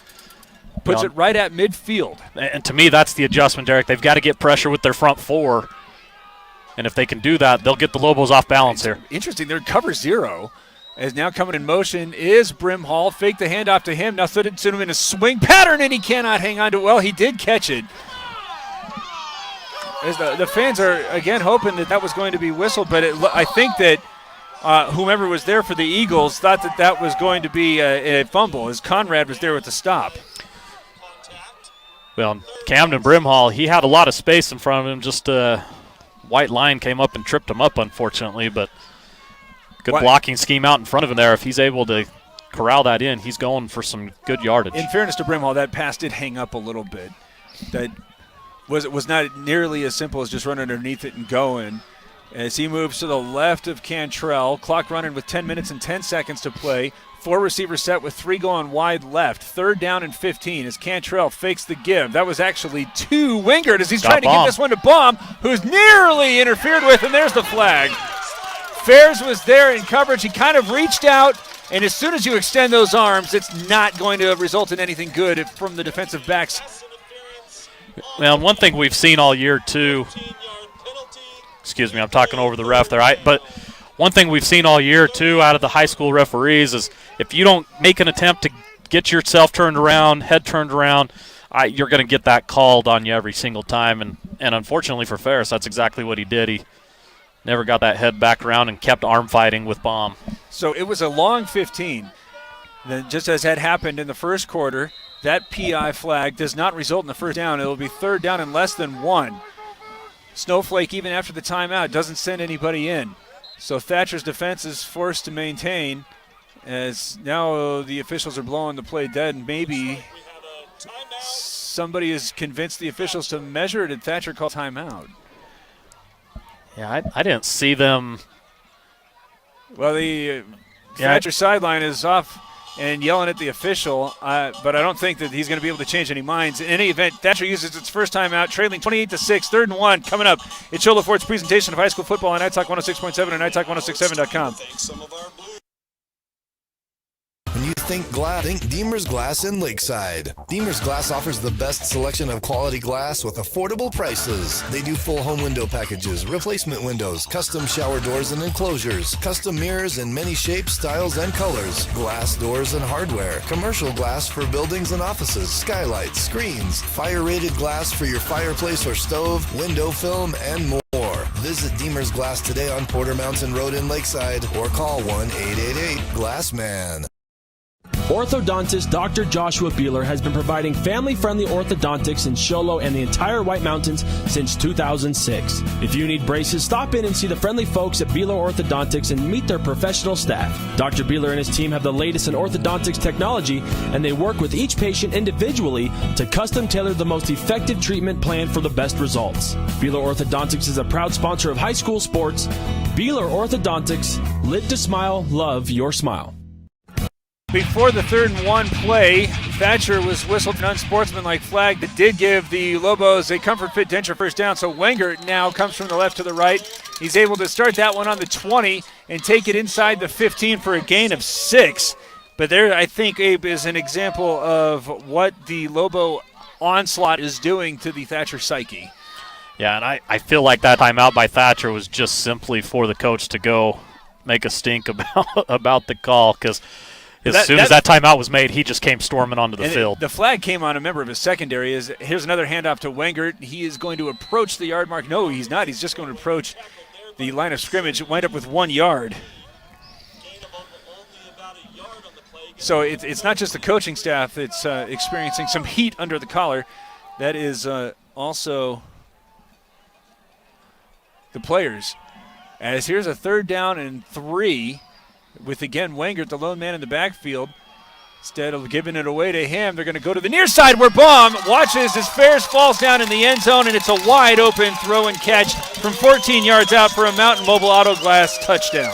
Well, and as Ferris just found out right there, that matchup is almost near impossible with Noah Baum. He one-on-one and no help over the top. Baum gives him a good move inside. Ferris falls down, and easy pass and catch there between Cantrell and Baum.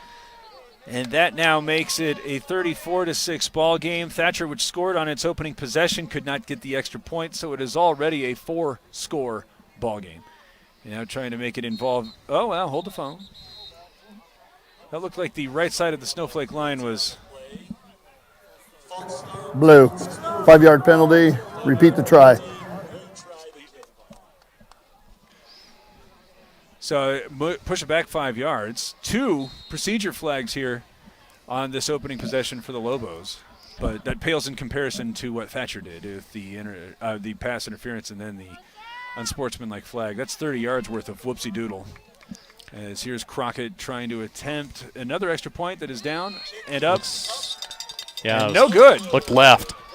So 34-6, Snowflake leads with 8 minutes and 56 to play in the third. It's Shola Ford's presentation of high school football on iTalk 106.7 and iTalk1067.com.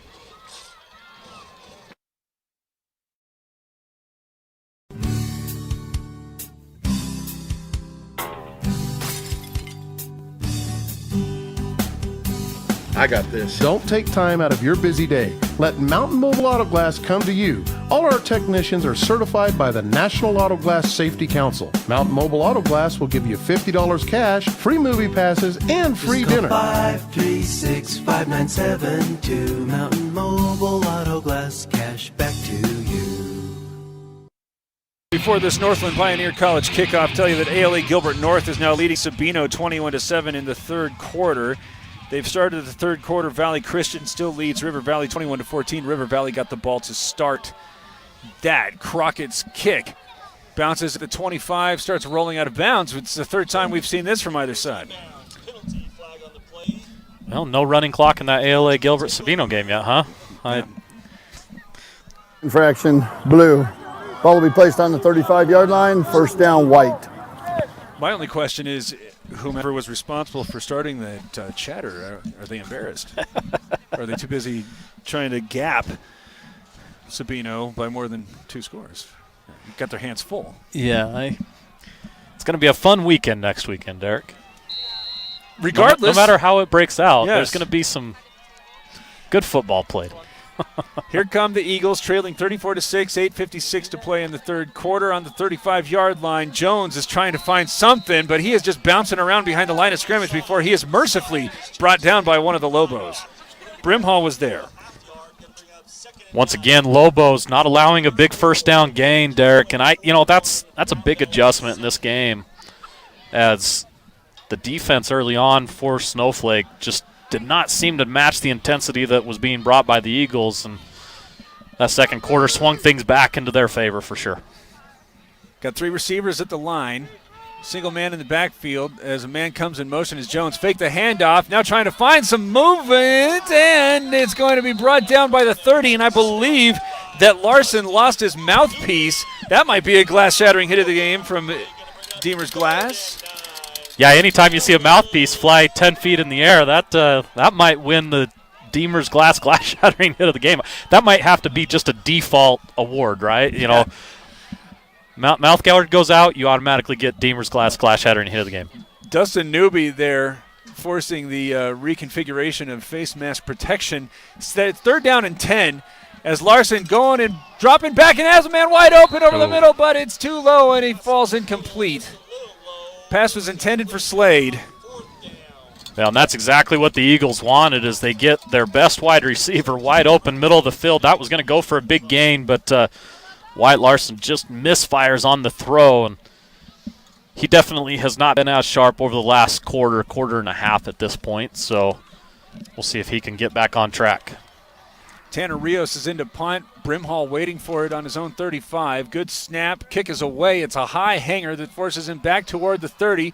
Takes this one, is immediately hit by Bingham, who's got him by the foot and brings him down at the 28-yard line. Nice coverage there by the Eagles. 7:31 to play, 34-6. Snowflake has the ball and the lead here in the third quarter, and are right now just looking to add to their comfort level as the defense is really taken over against the Eagles' offensive attack that, again, initially was potent, but since has been a lot of interceptions and a lot of slow-going starts.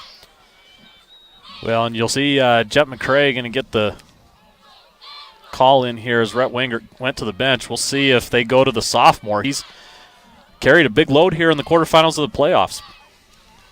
McCray lined up off on the right side, starts moving back into the backfield. Now going to stand on the right of Cantrell as well as Brimhall. Fake the handoff to Brimhall, pressured. Now Cantrell moving around, starts to move to the left. He's going to tuck it. He goes over the line of scrimmage and gets out of bounds at the 35. Well, good pressure there brought by the Eagles. They looked like they brought a blitz off the right side there. Able to flush Cantrell out, but once again, we see why he's so dangerous. He was still looking to throw that ball, see if maybe he could duplicate what he did to Davin McCray in the first quarter. Second down, they're calling it 5. This clock stops because he went out of bounds. As Noah Baum going to now, I believe that's Slade who's going to get Shoop, I should say, going to get a crack at him as there's some movement. Tyler Clare, who has yet to be targeted, moves over to the right side, but doing an excellent job providing Cantrell with some help as there's a pitch that's kind of behind Brimhall. He gets his hands on that one, accelerates to the far sideline, and pirouettes twice en route to the 50. It looks like he's a little bit short, but he's going to have a comfort fit denture first down. Well, good play there by Brimhall as the ball was up on his left shoulder. He's able to pin it up there, secure it, and run for the first down. That was lucky break there for the Lobos. This very easily could have been a turnover. On the 49-yard line of the Lobos, 7 minutes to play in the third quarter, 34-6, Snowflake leading. Again with split backs near Cantrell. Fakes the handoff to McCray, starts moving to the right. Getting some great blocking help from Clare. No, it wasn't Clare, but eventually he tries to spin back over the right shoulder and loses his footing at the 39, a loss of 10. Well, great coverage downfield as Cantrell was rolling out here to the left. I took a peek around the wide receivers. Clare was covered up well. Noah Baum was stride for stride out there with Ferris, and Good coverage there by the Eagles. That's a total coverage sack right there for Thatcher. 2nd down and 20. Third time that Cantrell has been brought down well back of the line. As they're going to bring an extra receiver out there in the form of Guevara.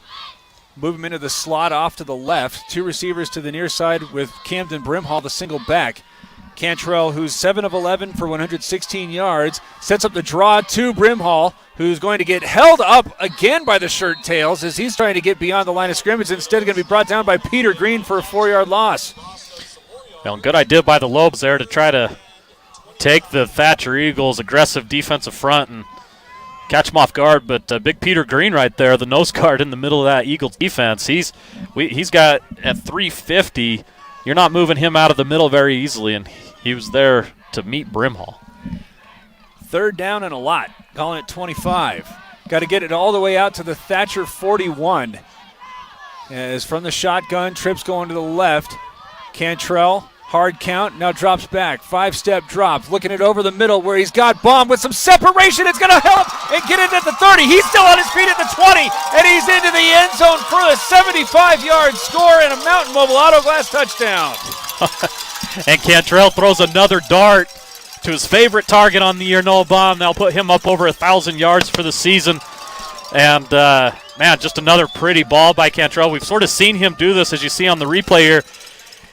We've seen him throw off that back foot a few times and hit some wide receivers with some beautiful dimes tonight, and that one does not disappoint either. Okay, we do not have access to replays, but I believe that Cantrell was getting pressured. Yeah, he had a couple guys in his face. Had to throw that up there and hope that Baum was able to run underneath it, which he did, and it held up just enough for him to get the separation on that last large, and then was able to get that one and use his speed to get into the end zone as Crockett's trying to make it a 41-6 affair. Pressured.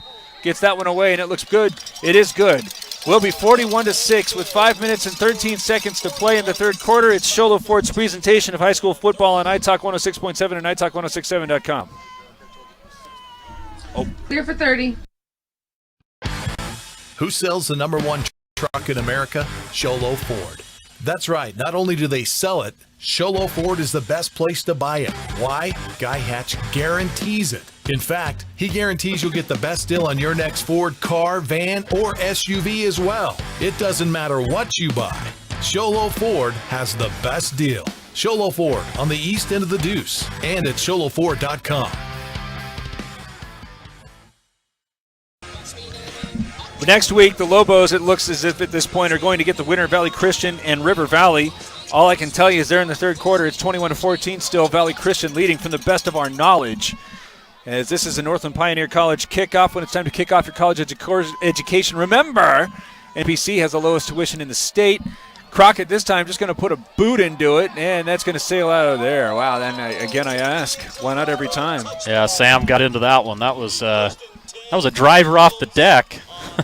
Puts it on the green on the par 5. Seems like you're excited for tomorrow morning. You know, it's been about 3 weeks since I played golf, Derek, and that's 3 weeks too long. Okay. No, I was going to say, you were mentioning Valley Christian up on River Valley. I guarantee if we took a poll right here amongst all the Snowflake Lobo fans, they've got one team in mind, and that's Valley Christian. The one team that's gotten them this year down there on Valley Christian's home field. I know that. Just being in the community, a lot of people would love to see that rematch. 6 of 14 for 90 yards is Wyatt Larson, though the handoff is going to go to Mangum. And again, the Lobo interior is stout on first down. Such a huge difference from the first 15 minutes of the ball game. Well, Matthew Brimhall coming from that middle linebacker position just read it perfectly. Was able to meet Mangum right as soon as he got that handoff. And you called it, Derek. That's I'll go to my grave saying that's been the difference in this game. 2nd down and 10. 41-6. Thatcher trails and deep in their own territory. Behind schedule again with a man coming in motion from the right to the left. That's Jones, who's open in the flat instead, trying to get a big play set up as they're going down into double coverage where it's going to be caught by Shoup. Brought down at the 30. Wingert was there, and a well-thrown ball over 2 Snowflake defenders, and Slade Shoup there to haul it in for a 50-yard connection, make it 51. Wyatt Larson says, hey, Kaden Cantrell, I see yours, here's mine. And once again, Shoup able to get by the Lobo defense and Larson just put a dime on him. Great ball there by Larson. 99 yards on 4 catches now for Shoup. 141 yards for Larson, who's now going no huddle, with the Eagles having to make up an awful lot of distance. 4 minutes and 5 seconds left in the third quarter. They trail 41-6. 3 receivers with 2 coming to the near side. Larson pressured, gets rid of that one as he catches it to Jones toward the near sideline, and it's going to take 3 Lobos to get him out of bounds. There's an 8-yard gain on first down. Well, good offensive football right there by the Eagles. Take the big play and then go give what the defense is going to give you, and they pick up 5 here, second and short. Oh, they only give him 5. They did. My stars in heaven. Well, second down and 5 then. I thought it was going to be second down and 2, but we're not as high up as we ordinarily are. Larson from the shotgun. Fakes left, looking to the right side where it's nearly intercepted. That would have been number 4, and it would have been the second for Lewis. Well, and you see Larson right there. He's looking left and then immediately pops back to his right. Doesn't even really look to see if the wide receiver's covered or not. And Braden Lewis on that backside just did an amazing job to sit in the lane. And probably should have had that one, but I guess that's why you play defense, right? That's what I always tease my son. He plays on the defensive side of the ball. So got to catch him? Yeah. More than occasionally.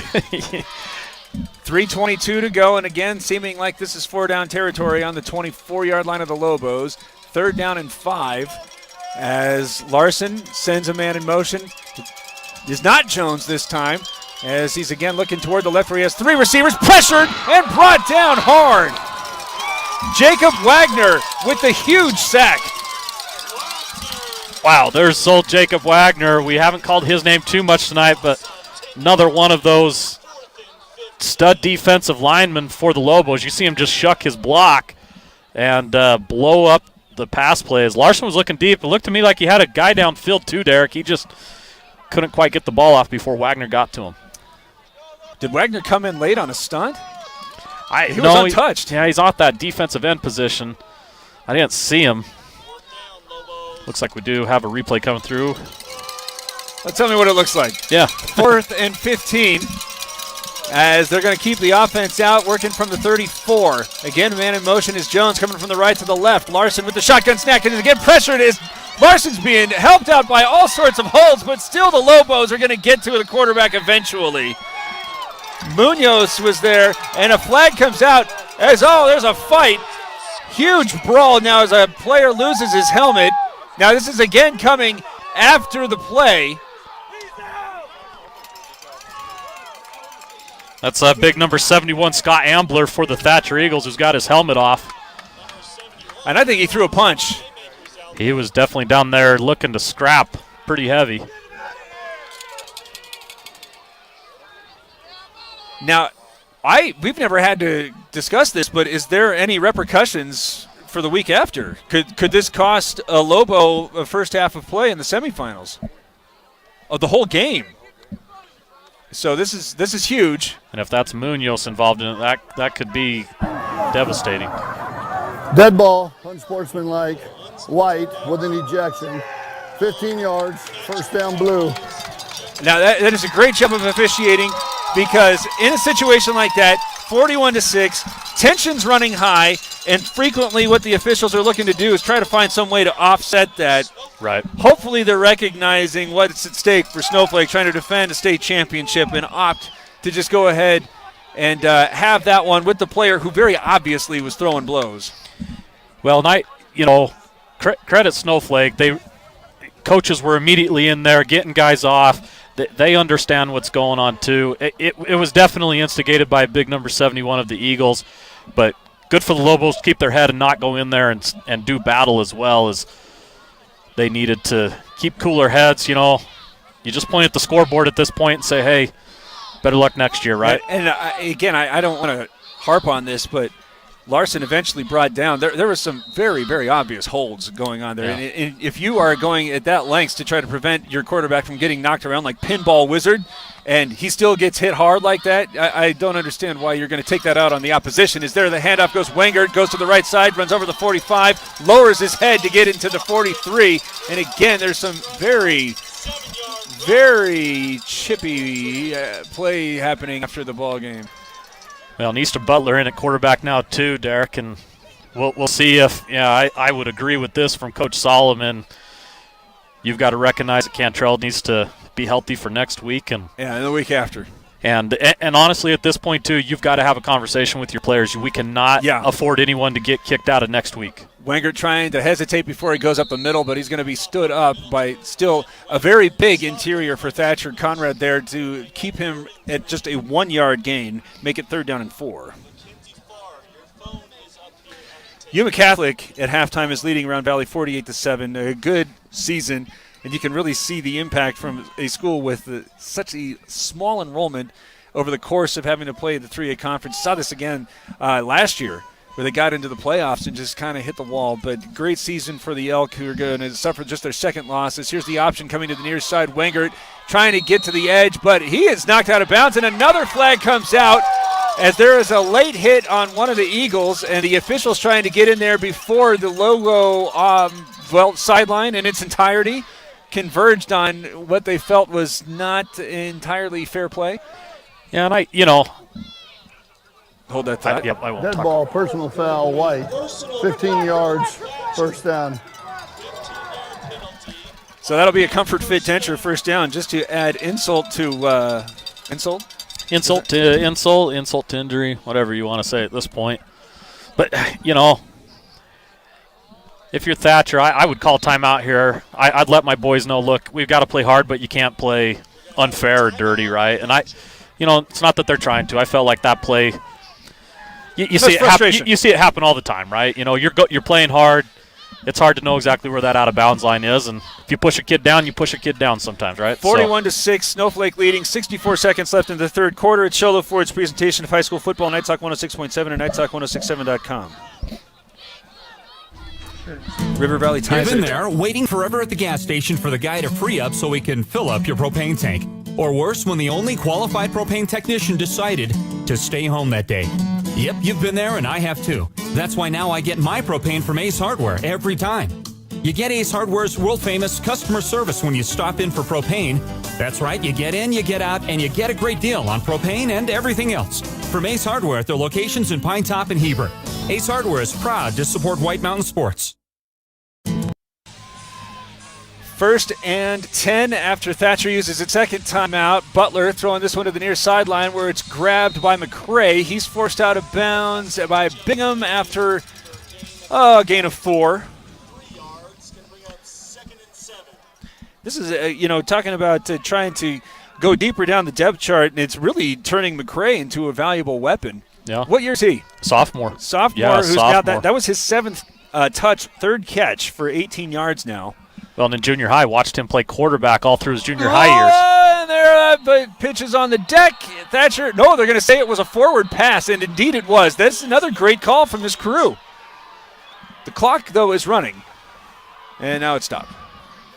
Now, the Eagles are upset because they're going to make the argument that was an option pitch, but if it goes forward, it's a pass, yo.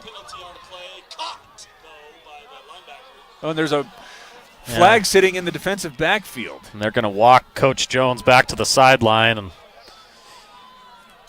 if that is indeed on him, I don't know. Are you given a certain amount of unsportsmanlikes? It's over, dead ball, unsportsmanlike, White. 15-yard penalty. Is that the 4th unsportsmanlike flag on Thatcher, or just the 4th in the game? Because LeSueur had one as well. I'm pretty sure that's 4 on Thatcher at this point there. Yeah, I mean, we've at least seen the 3 on this drive. Including one ejection. Well, boy, howdy. It is feisty here in the quarterfinals in the nippy air here at the Snowflake, where the Lobos lead 41-6. They're into the red zone now after that unsportsmanlike flag. 25 seconds left in the 3rd, 41-6. Again, the Lobos lead as Easton Butler, the sophomore, is in, having completed one pass for 4 yards. That one fell incomplete and led to a 1st down. A Comfort Fit Denture 1st down as he's throwing it toward the back pylon. Looking for McCray, who nearly has that one, but it's out of bounds and incomplete. Well, good ball there by Easton as he threw it where it needed to be. Just McCray couldn't quite get his body around in time to drag in the pass, but good ball placement there by Easton. as the Lobos have this one well in hand. They're going to get the winner of Valley Christian and River Valley just tied it up 21-21 in the third quarter with 4 minutes to play. And that one's going to be played at Campo Verde High School in, what is that, technically Gilbert? Is that where that's at? That's all the same. Southeast Valley. Somewhere around the 202. So here comes Butler. High snap, brings it down. McCray bumps into a couple of his blockers and allows Jesse Green to catch him from behind. Loss of 3. Well, and you see Det just can't quite get the edge right there. Thatcher stepping it up on the defensive side here, trying to turn it around, but be an interesting fourth quarter here. That's the way the third ends, with the Lobos leading 41-6. One more to go here in the quarterfinals. It's Show Ford's presentation of high school football on iTalk 106.7 and iTalk1067.com. Who sells the #1 truck in America? Sholo Ford. That's right. Not only do they sell it, Sholo Ford is the best place to buy it.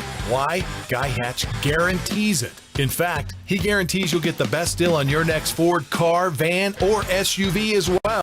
It doesn't matter what you buy. Sholo Ford has the best deal.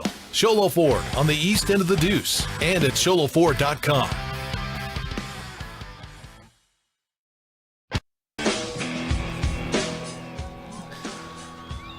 (41-6), Snowflake leading. Thatcher started the ball game by going 80 yards and scoring and really putting the Lobo offense on its heels. The Lobos then, the Lobo defense, the Lobo offense then came out, went 3 and out, wound up getting the ball back, and that just started an onslaught that was aided by 3 interceptions. To Thatcher's credit, while it has lost its composure for the most part, they have been hanging on to the football here in the second half. Yeah, those big 15-yard penalties are almost as big a turnovers, though, in the second half. We talked about it at halftime. They couldn't afford to have those self-killing mistakes, and they have yet to clean it up here in the second half. Butler's got a man open in the end zone, but overshoots him. Brimhall was intended, but it's incomplete. 3rd down and 15. Oh, that was third down. Now 4th and 15. And Thatcher, who has, again, been forced to defend Snowflake's athletes and tempo, has a player down and cramping up. I hope it's just cramps. It seems as if he's favoring his hamstring, so that does seem to be the case. I don't know who that is, though. Ferris is who it was. Ferris, who has been tasked with defending whomever Snowflake puts out in single coverage. And it's interesting that they've had to use him rather than Napier when Napier has not had any touches here in the second half. Yeah, it's such a tough task to guard the Snowflake Lobo offense. We've talked about that throughout the season. It's almost like pick your poison.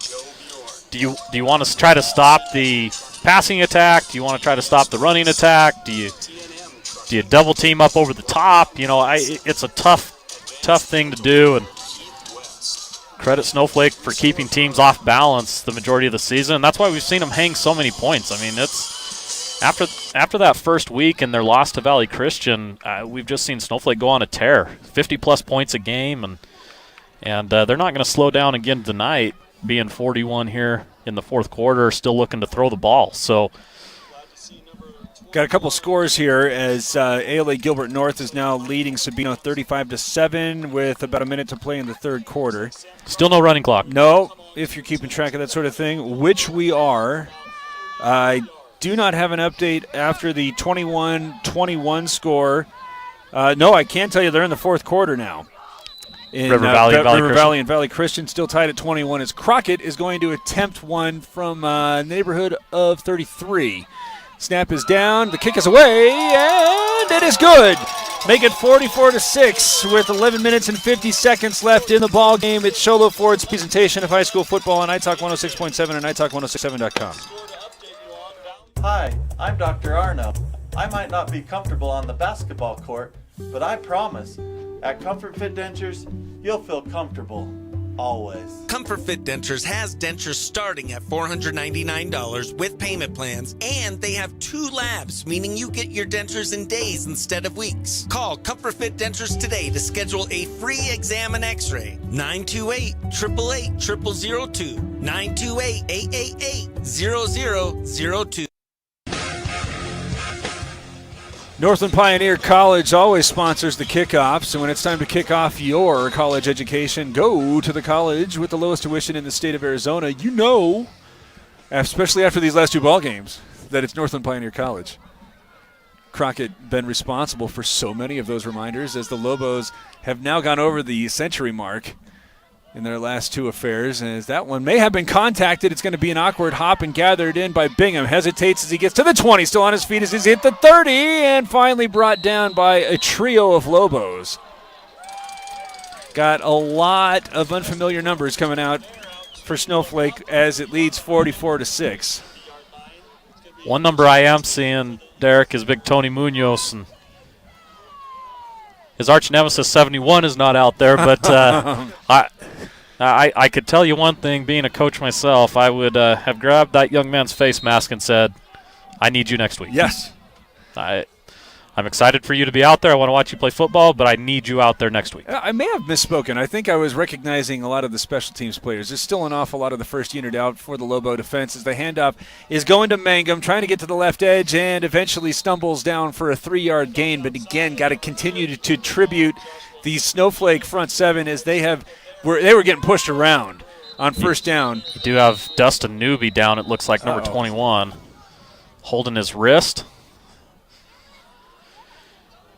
With Lance Christensen already nursing his thumb and wearing a arm brace, you hope that this isn't something for Dustin that's going to result in the same.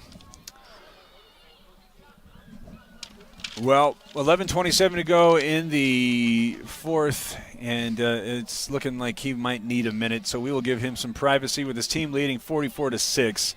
It's Shola Ford's presentation of high school football on iTalk 106.7 and iTalk1067.com.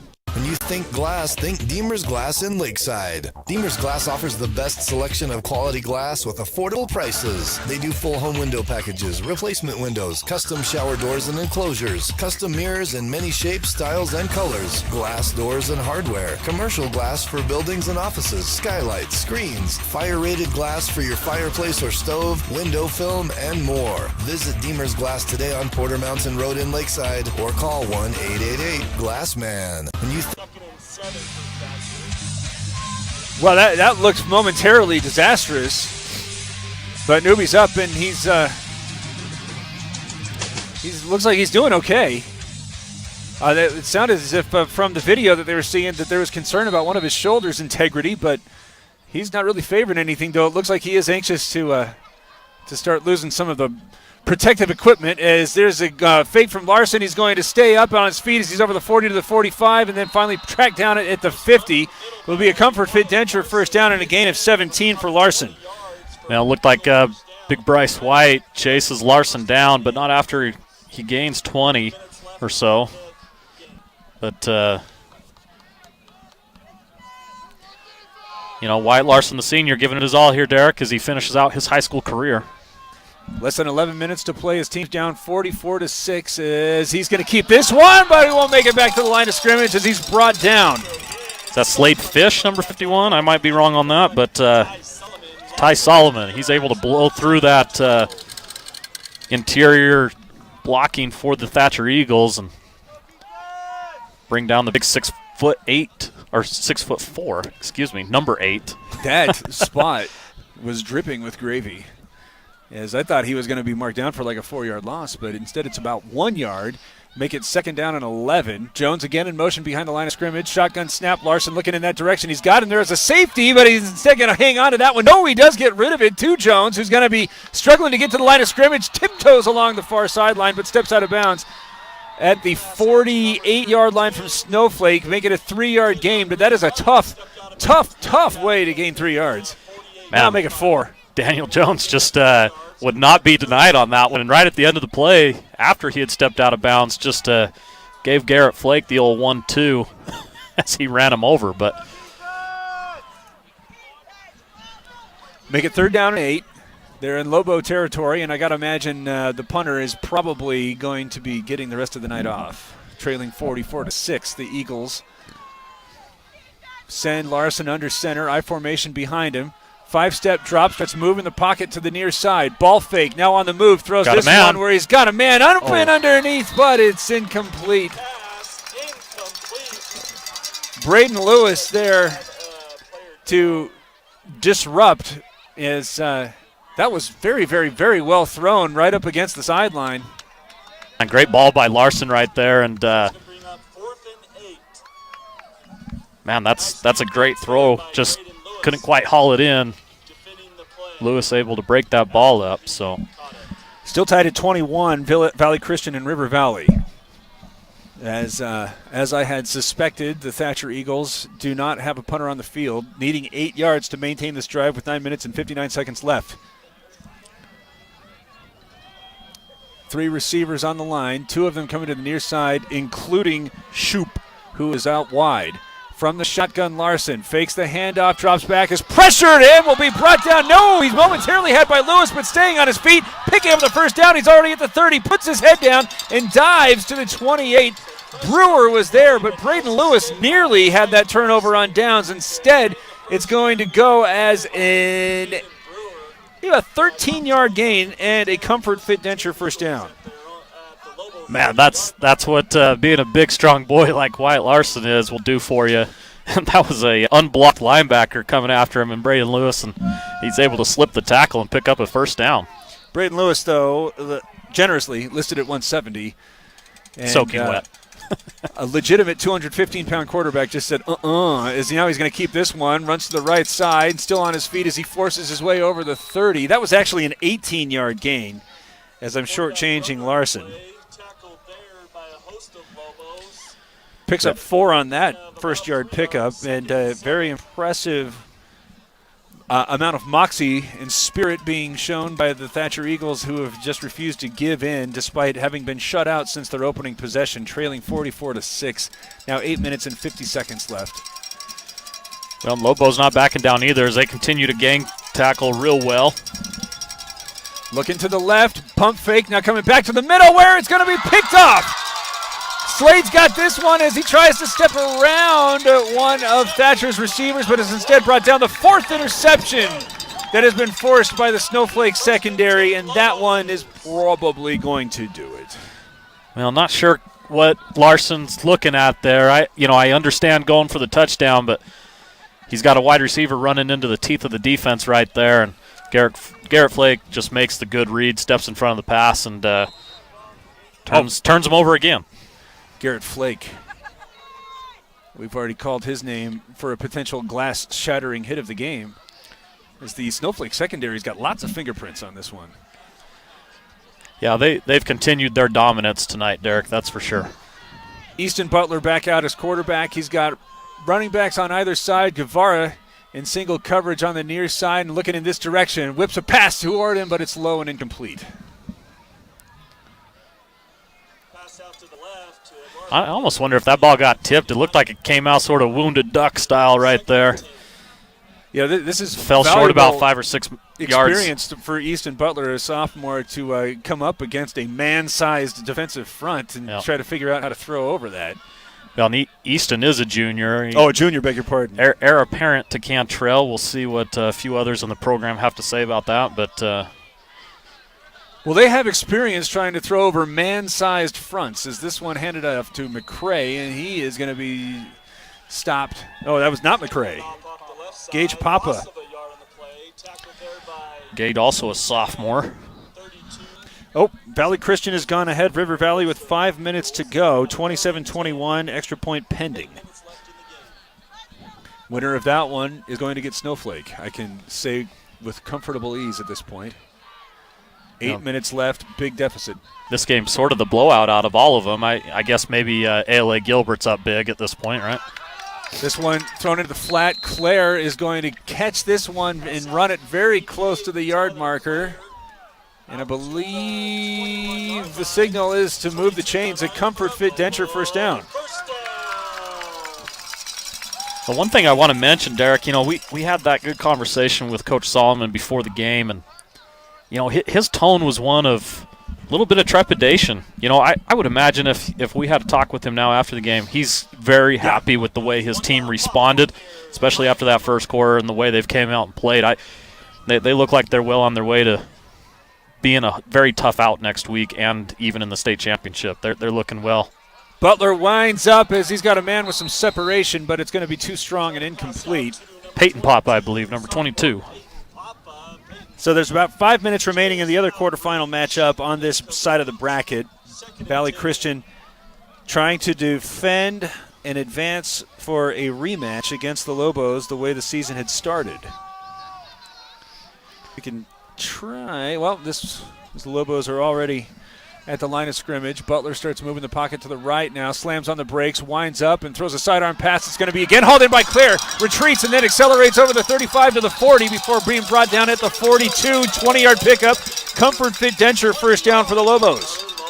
And good strike there by Easton Butler. Finds Tyler Clare on the little comeback route. And, one of the things I love about big tight ends catching the football is when they catch that ball, they look to hunt some heads, right?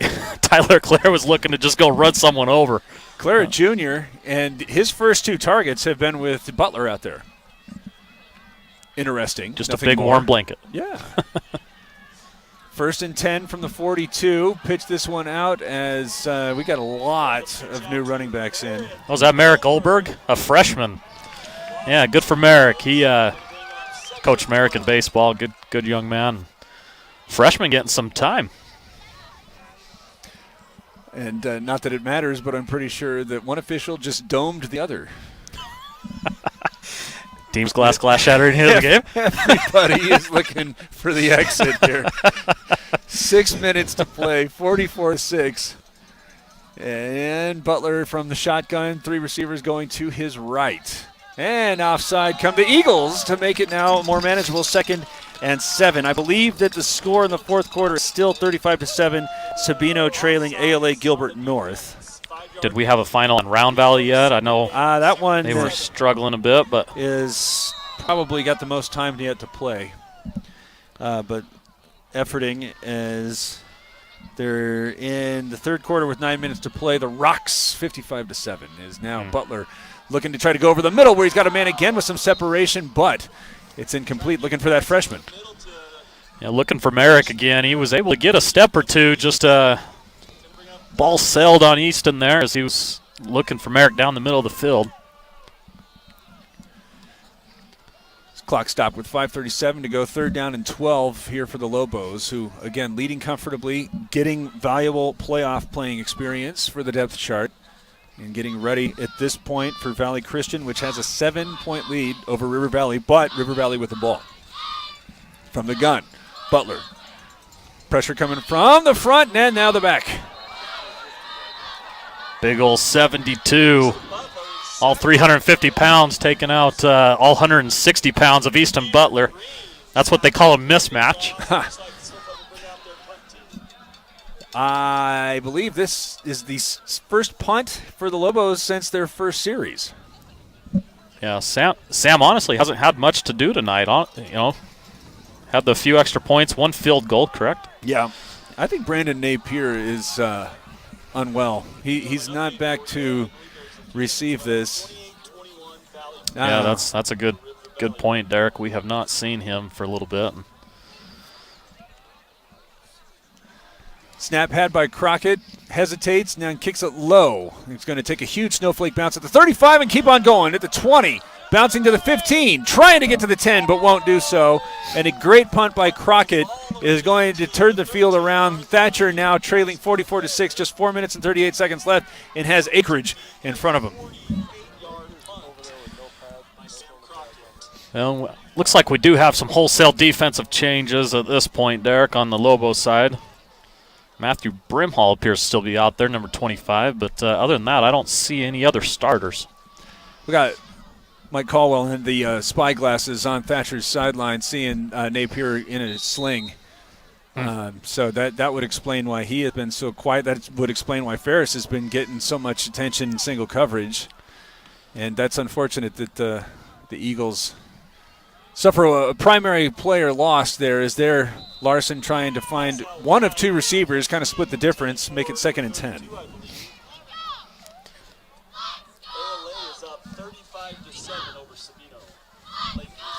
Trying to continue to get updates for what the Lobos semifinal matchup may be. And Still it 28. Continues to be 28-7, nothing else to report. from Valley Christian and River Valley. Second down and 10 with the clock stopped at 4:34 to go. As this ball is handed up to Mangum. He's got some separation now as he goes through the left of the line. Still on his feet at the 35, down at the 40. Midfield trying to outrace, but Braden Lewis will track him down, though, at the Snowflake 40. Pick up 47 yards and a Comfort Fit Denture first down. Well, we see why Mangum has been the workhorse tonight. Good for him to have that type of burst here late in the fourth quarter, and good hard runner for the Eagles. What grade is he? Is he back next year for them? Nope, I have him listed as a senior on our roster. So 5'8", 160. 44-6, Snowflake leading. 4 minutes, 4 seconds to play. Lots of fours. As there, Larson again hangs off as Mangum dives to the 35, gain of 5. And he's approaching the century mark now, 91 yards on 12 carries, though more than half of them coming on his last effort. Looked like maybe tripped up there by number 71, Isaac Watkins. River Valley has tied it at 28 with a minute left. Actually, 71's Teague Reedhead, I apologize. So that one looks like it's going to require an extra period. Which one's tied? River Valley. Oh, River Valley tied them up. Larson from the shotgun, hand off to Bingham as he goes to the left side. He is able to get into the second level and go over the 20 for a Comfort Fit Denture first down, a gain of 20. Well, good pursuit there by Teague Reedhead coming down off of his defensive line position, but not in time as Eagles pick up a first down, excuse me. Put it at the 23. It was actually a gain of 17.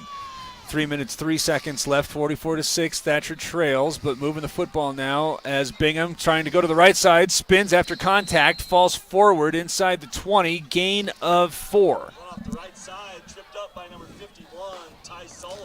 So the Lobos may not have an opportunity to exact revenge against Valley Christian. River Valley may do that for them. Well, and that would make people a little upset here in town, but Bingham hit hard and brought down by Lewis, who's had a great day on the defensive side.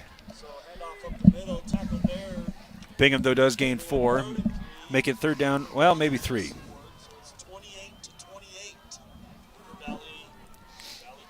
2 minutes and 12 seconds left. Thatcher taking its time. It's been a spirited second half. An ejection has occurred. There's been a few unsportsmanlike flags, all of them against the Eagles, as they're the fake to Bingham.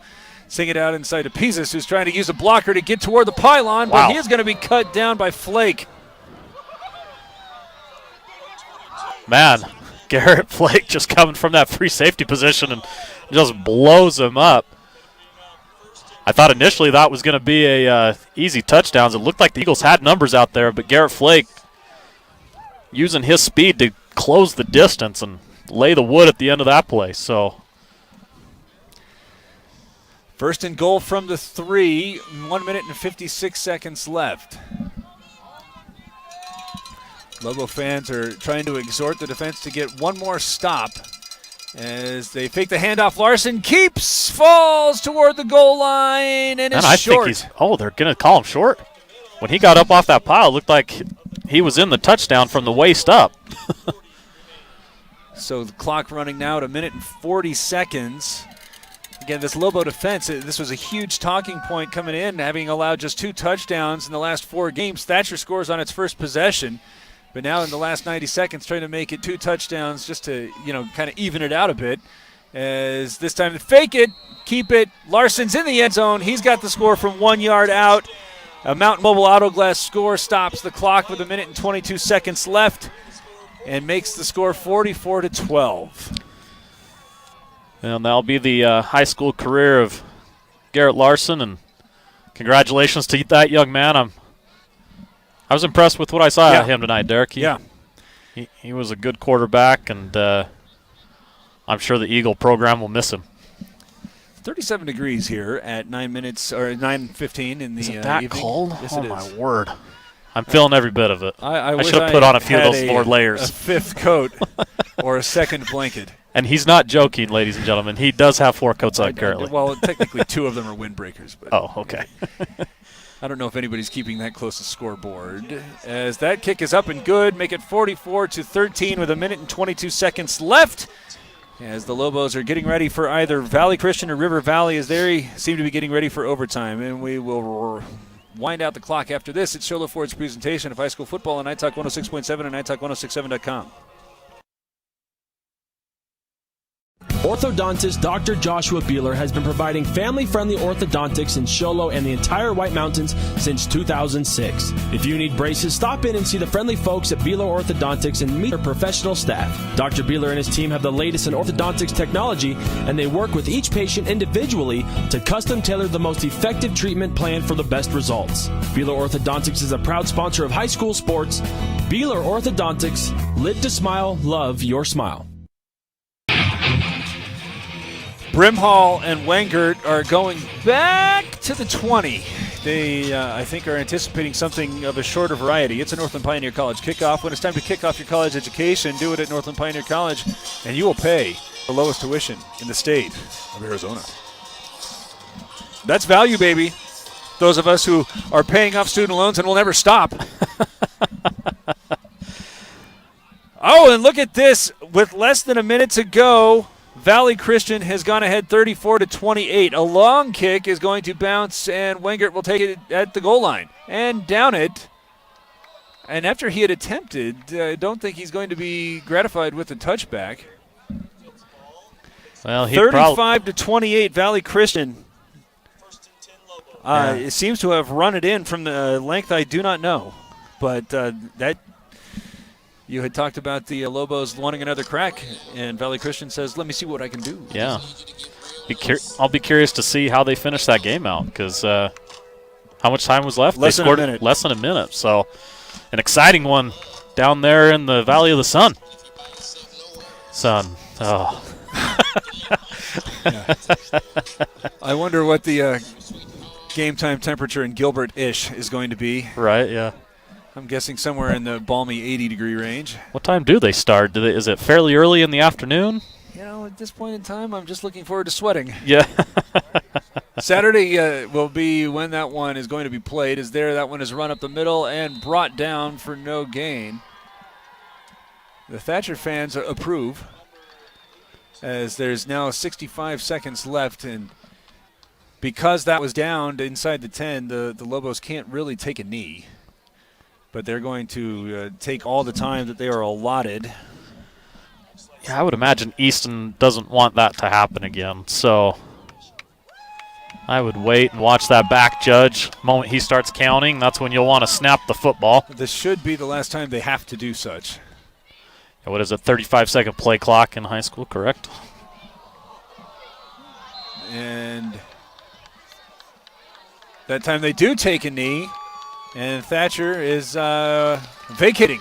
25 seconds left. They are free to do so, as the Lobos are going to have a final score in their quarterfinals of 44-13. It took them a while to get going offensively and defensively, but eventually they were able to find their stride and coast to a 44-13 win and a trip to the semifinals, where they hope to defend their state championship. We're going to keep it here as the teams shake hands, just in case.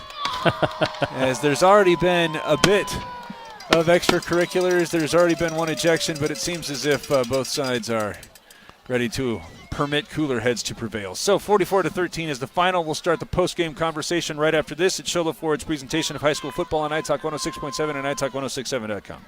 High school football playoffs are presented by Sholo Ford on the east end of the Deuce. Also brought to you in part by Christy Olson, Vice President of Guaranteed Rate Mortgage. You get championship mortgage service with Christy Olson. K&S Tech Services, business owners' premier choice for computers, phone, and IT service. Flip Arizona, I'll buy your house in any condition. Flip Arizona. The Carriage House. The Carriage House offers the finest in assisted living. First Propane. First Propane is first in service. Good luck, Snowflake. Joe Bjorn, State Farm Insurance. Home, auto, life, and business. Positive Solar. Positive Solar is a positive investment. Win State, Lobos. Tomorrow? Yeah, next week. Next week. 5 seconds. Here comes your audio, guys. Oh my goodness heavens. 44-13. That was no accident. Yeah, someone's trying to hit us, Derek. Yes. Final here at Snowflake. The Lobos right now seem poised to get the rematch after they suffered their first loss of the season at Valley Christian in smoldering heat. That's not going to be the case this time, though it's probably going to be a wash in sunshine and a little bit different than what the Lobos played through today. That's going to be at Campo Verde. We don't know if it's going to be the early or the late game, though I would wager it's probably early since they are the number 2 seeded team on the that side of the bracket. How did they get to this point, though? Thatcher came out, looked like they had a game plan where everybody was expecting to be congested and gummy, and they start opening it up. A couple of 20-yard passes, including a touchdown score. Great play coming to the near sideline with a huge block. Lobo defense totally off kilter. What changed? Derek, I think the Eagles came out and played almost perfectly in that first quarter. Okay, they didn't turn the ball over. They didn't hurt themselves. They were in control of this ball game, and then we said it at the time. The Lobos focused on the run, and then they busted a big one with Camden Brimhall. Game over. I mean, it's early to call, right? In that second quarter, you can't say game over, but that was literally the momentum shift. You watched it happen before your eyes, and that shift and that adjustment that the Lobos made to dedicate themselves to the run, it sprung Brimhall. He goes 80 yards, puts them up 14-6, and they just never looked back. I do have to throw in the caveat, though, that even after that 80-yard run, Thatcher on first down was still getting a huge surge, still picking up big chunks of yards, setting up second and third and short. It wasn't until the end of the second quarter, second half entirely, where the Lobo front was able to start asserting itself. That really felt like that was the biggest difference, because as long as Thatcher was at least able to manufacture extensive drives, Snowflake's offense did not look comfortable. Yeah, and they did do a really good job of controlling the line of scrimmage, did Thatcher, in that first half, and that is what allowed them to stay in the game. Snowflake had to make some adjustments, and they did. Credit the coaching staff, credit the players for bringing a bit more intensity, and that's why they find themselves 44-13 with a big win here in the playoffs. It's just about winning at this point, right? And whatever adjustments you need to make, you make them, and that's a sign of a good football team, and Snowflake did that tonight. Lobos forced 4 turnovers, all of them interceptions, as they really picked up, especially in the secondary, and I think you've got to highlight the Lobo secondary, not just because we're getting for the Deemer's glass-shattering hit of the game. When you have any glass need, you call 188 Glass Man, and the secondary was responsible for so many of those really, really, really big hits, in addition to forcing those turnovers. I suggested that Thatcher was just not accustomed to playing that kind of speed. It didn't seem as if Larson was really forcing anything. It's just that ordinarily when he would throw that ball up, there would be some space, but the swarming Lobo defenders were able to get in there and provide quite bone-rattling hits. And I believe we liked Garrett Flake more than anybody else for that role, didn't we? Yeah, Garrett Flake had a big stick early in that first half. Dustin Newby coming from his strong safety position where the mouth guard just flew 10 feet into the air. That's a big hit. So, good defense all around. You said it at the top, too, Derek. The Lobo defense came in only allowing 14 points in the last 4 weeks of the season. And here we go. We find ourselves with them only allowing 13 tonight and doing just an awesome job defensively. Well, before we continue our superlatives, I believe that senior field correspondent Ron Everingham is on the field with a mystery guest. Ron, what you got? Looks like... Is Ron not ready for us? I don't know if he can we hear me. need some volume. Ron, are you there? Maybe they're doing it. Whoa. Check. Why do we... Oh, was that you, Ron?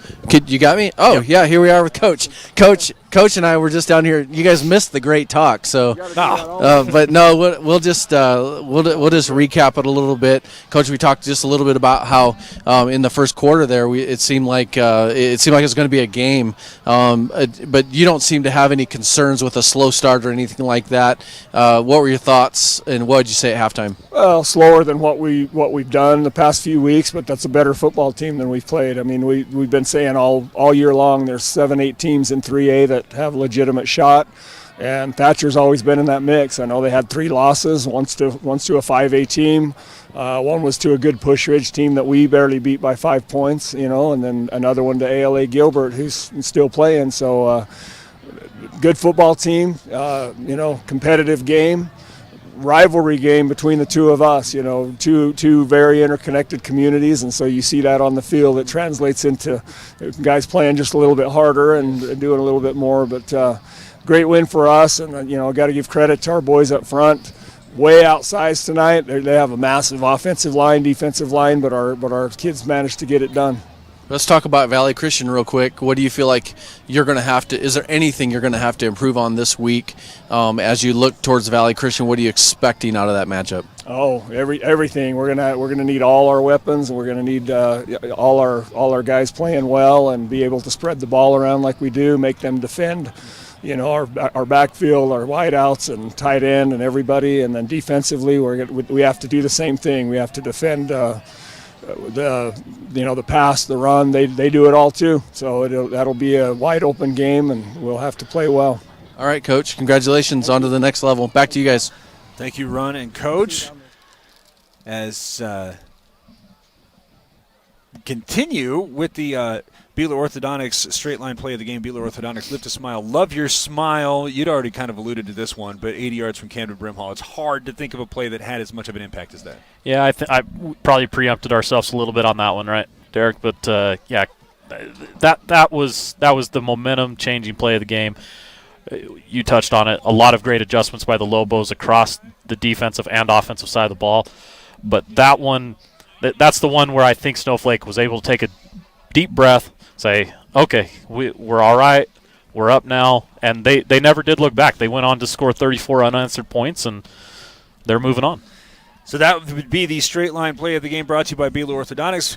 Beeler's Orthodontics, lift a smile, love your smile. And I got to shift the attention back to the Snowflake secondary. We talked an awful lot about Garrett Flake, who had some high-velocity stops. I believe he also had an interception toward the end of the game.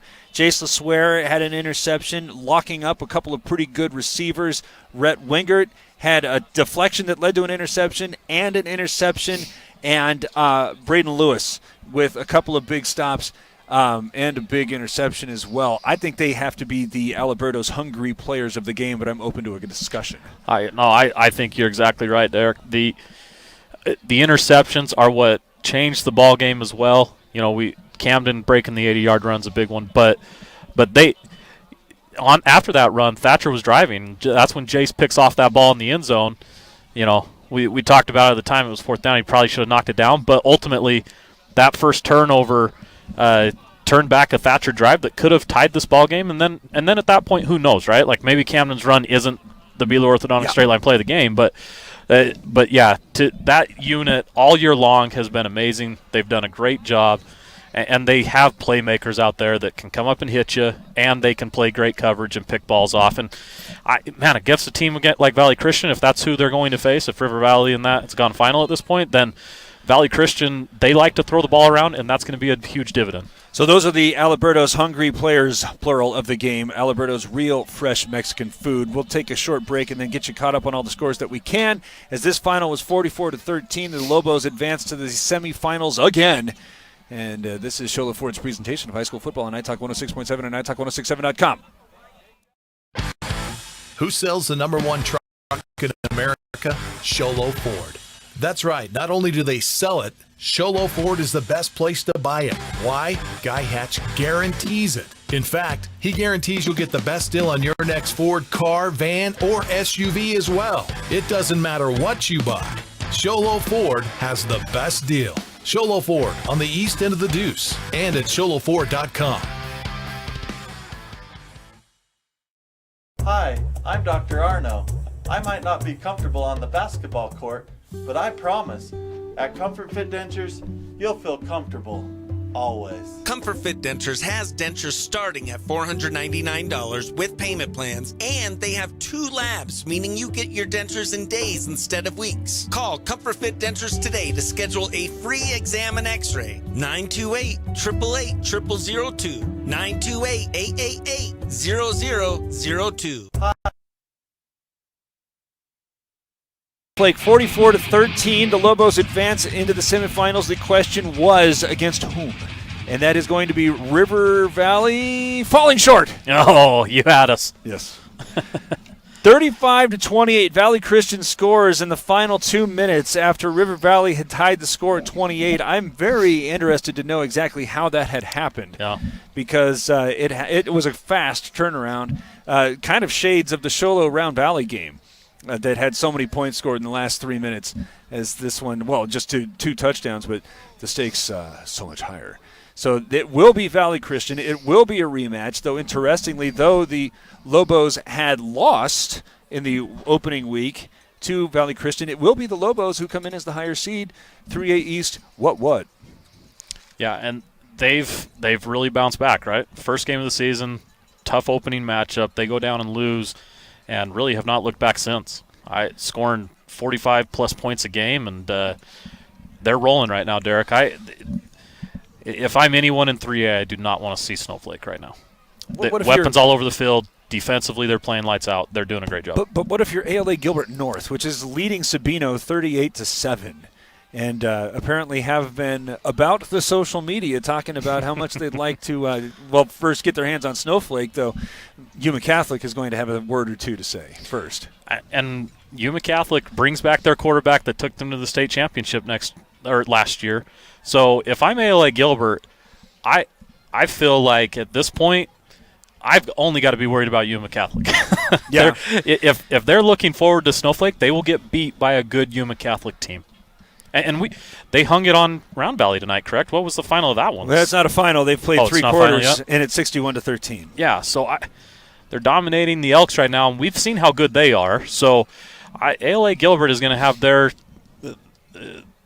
going to have a tough game next week, and they need to stay off social media. I tried to say something along these lines, and again, just want to give a huge tip of the hat to Round Valley. Came into this 10-1.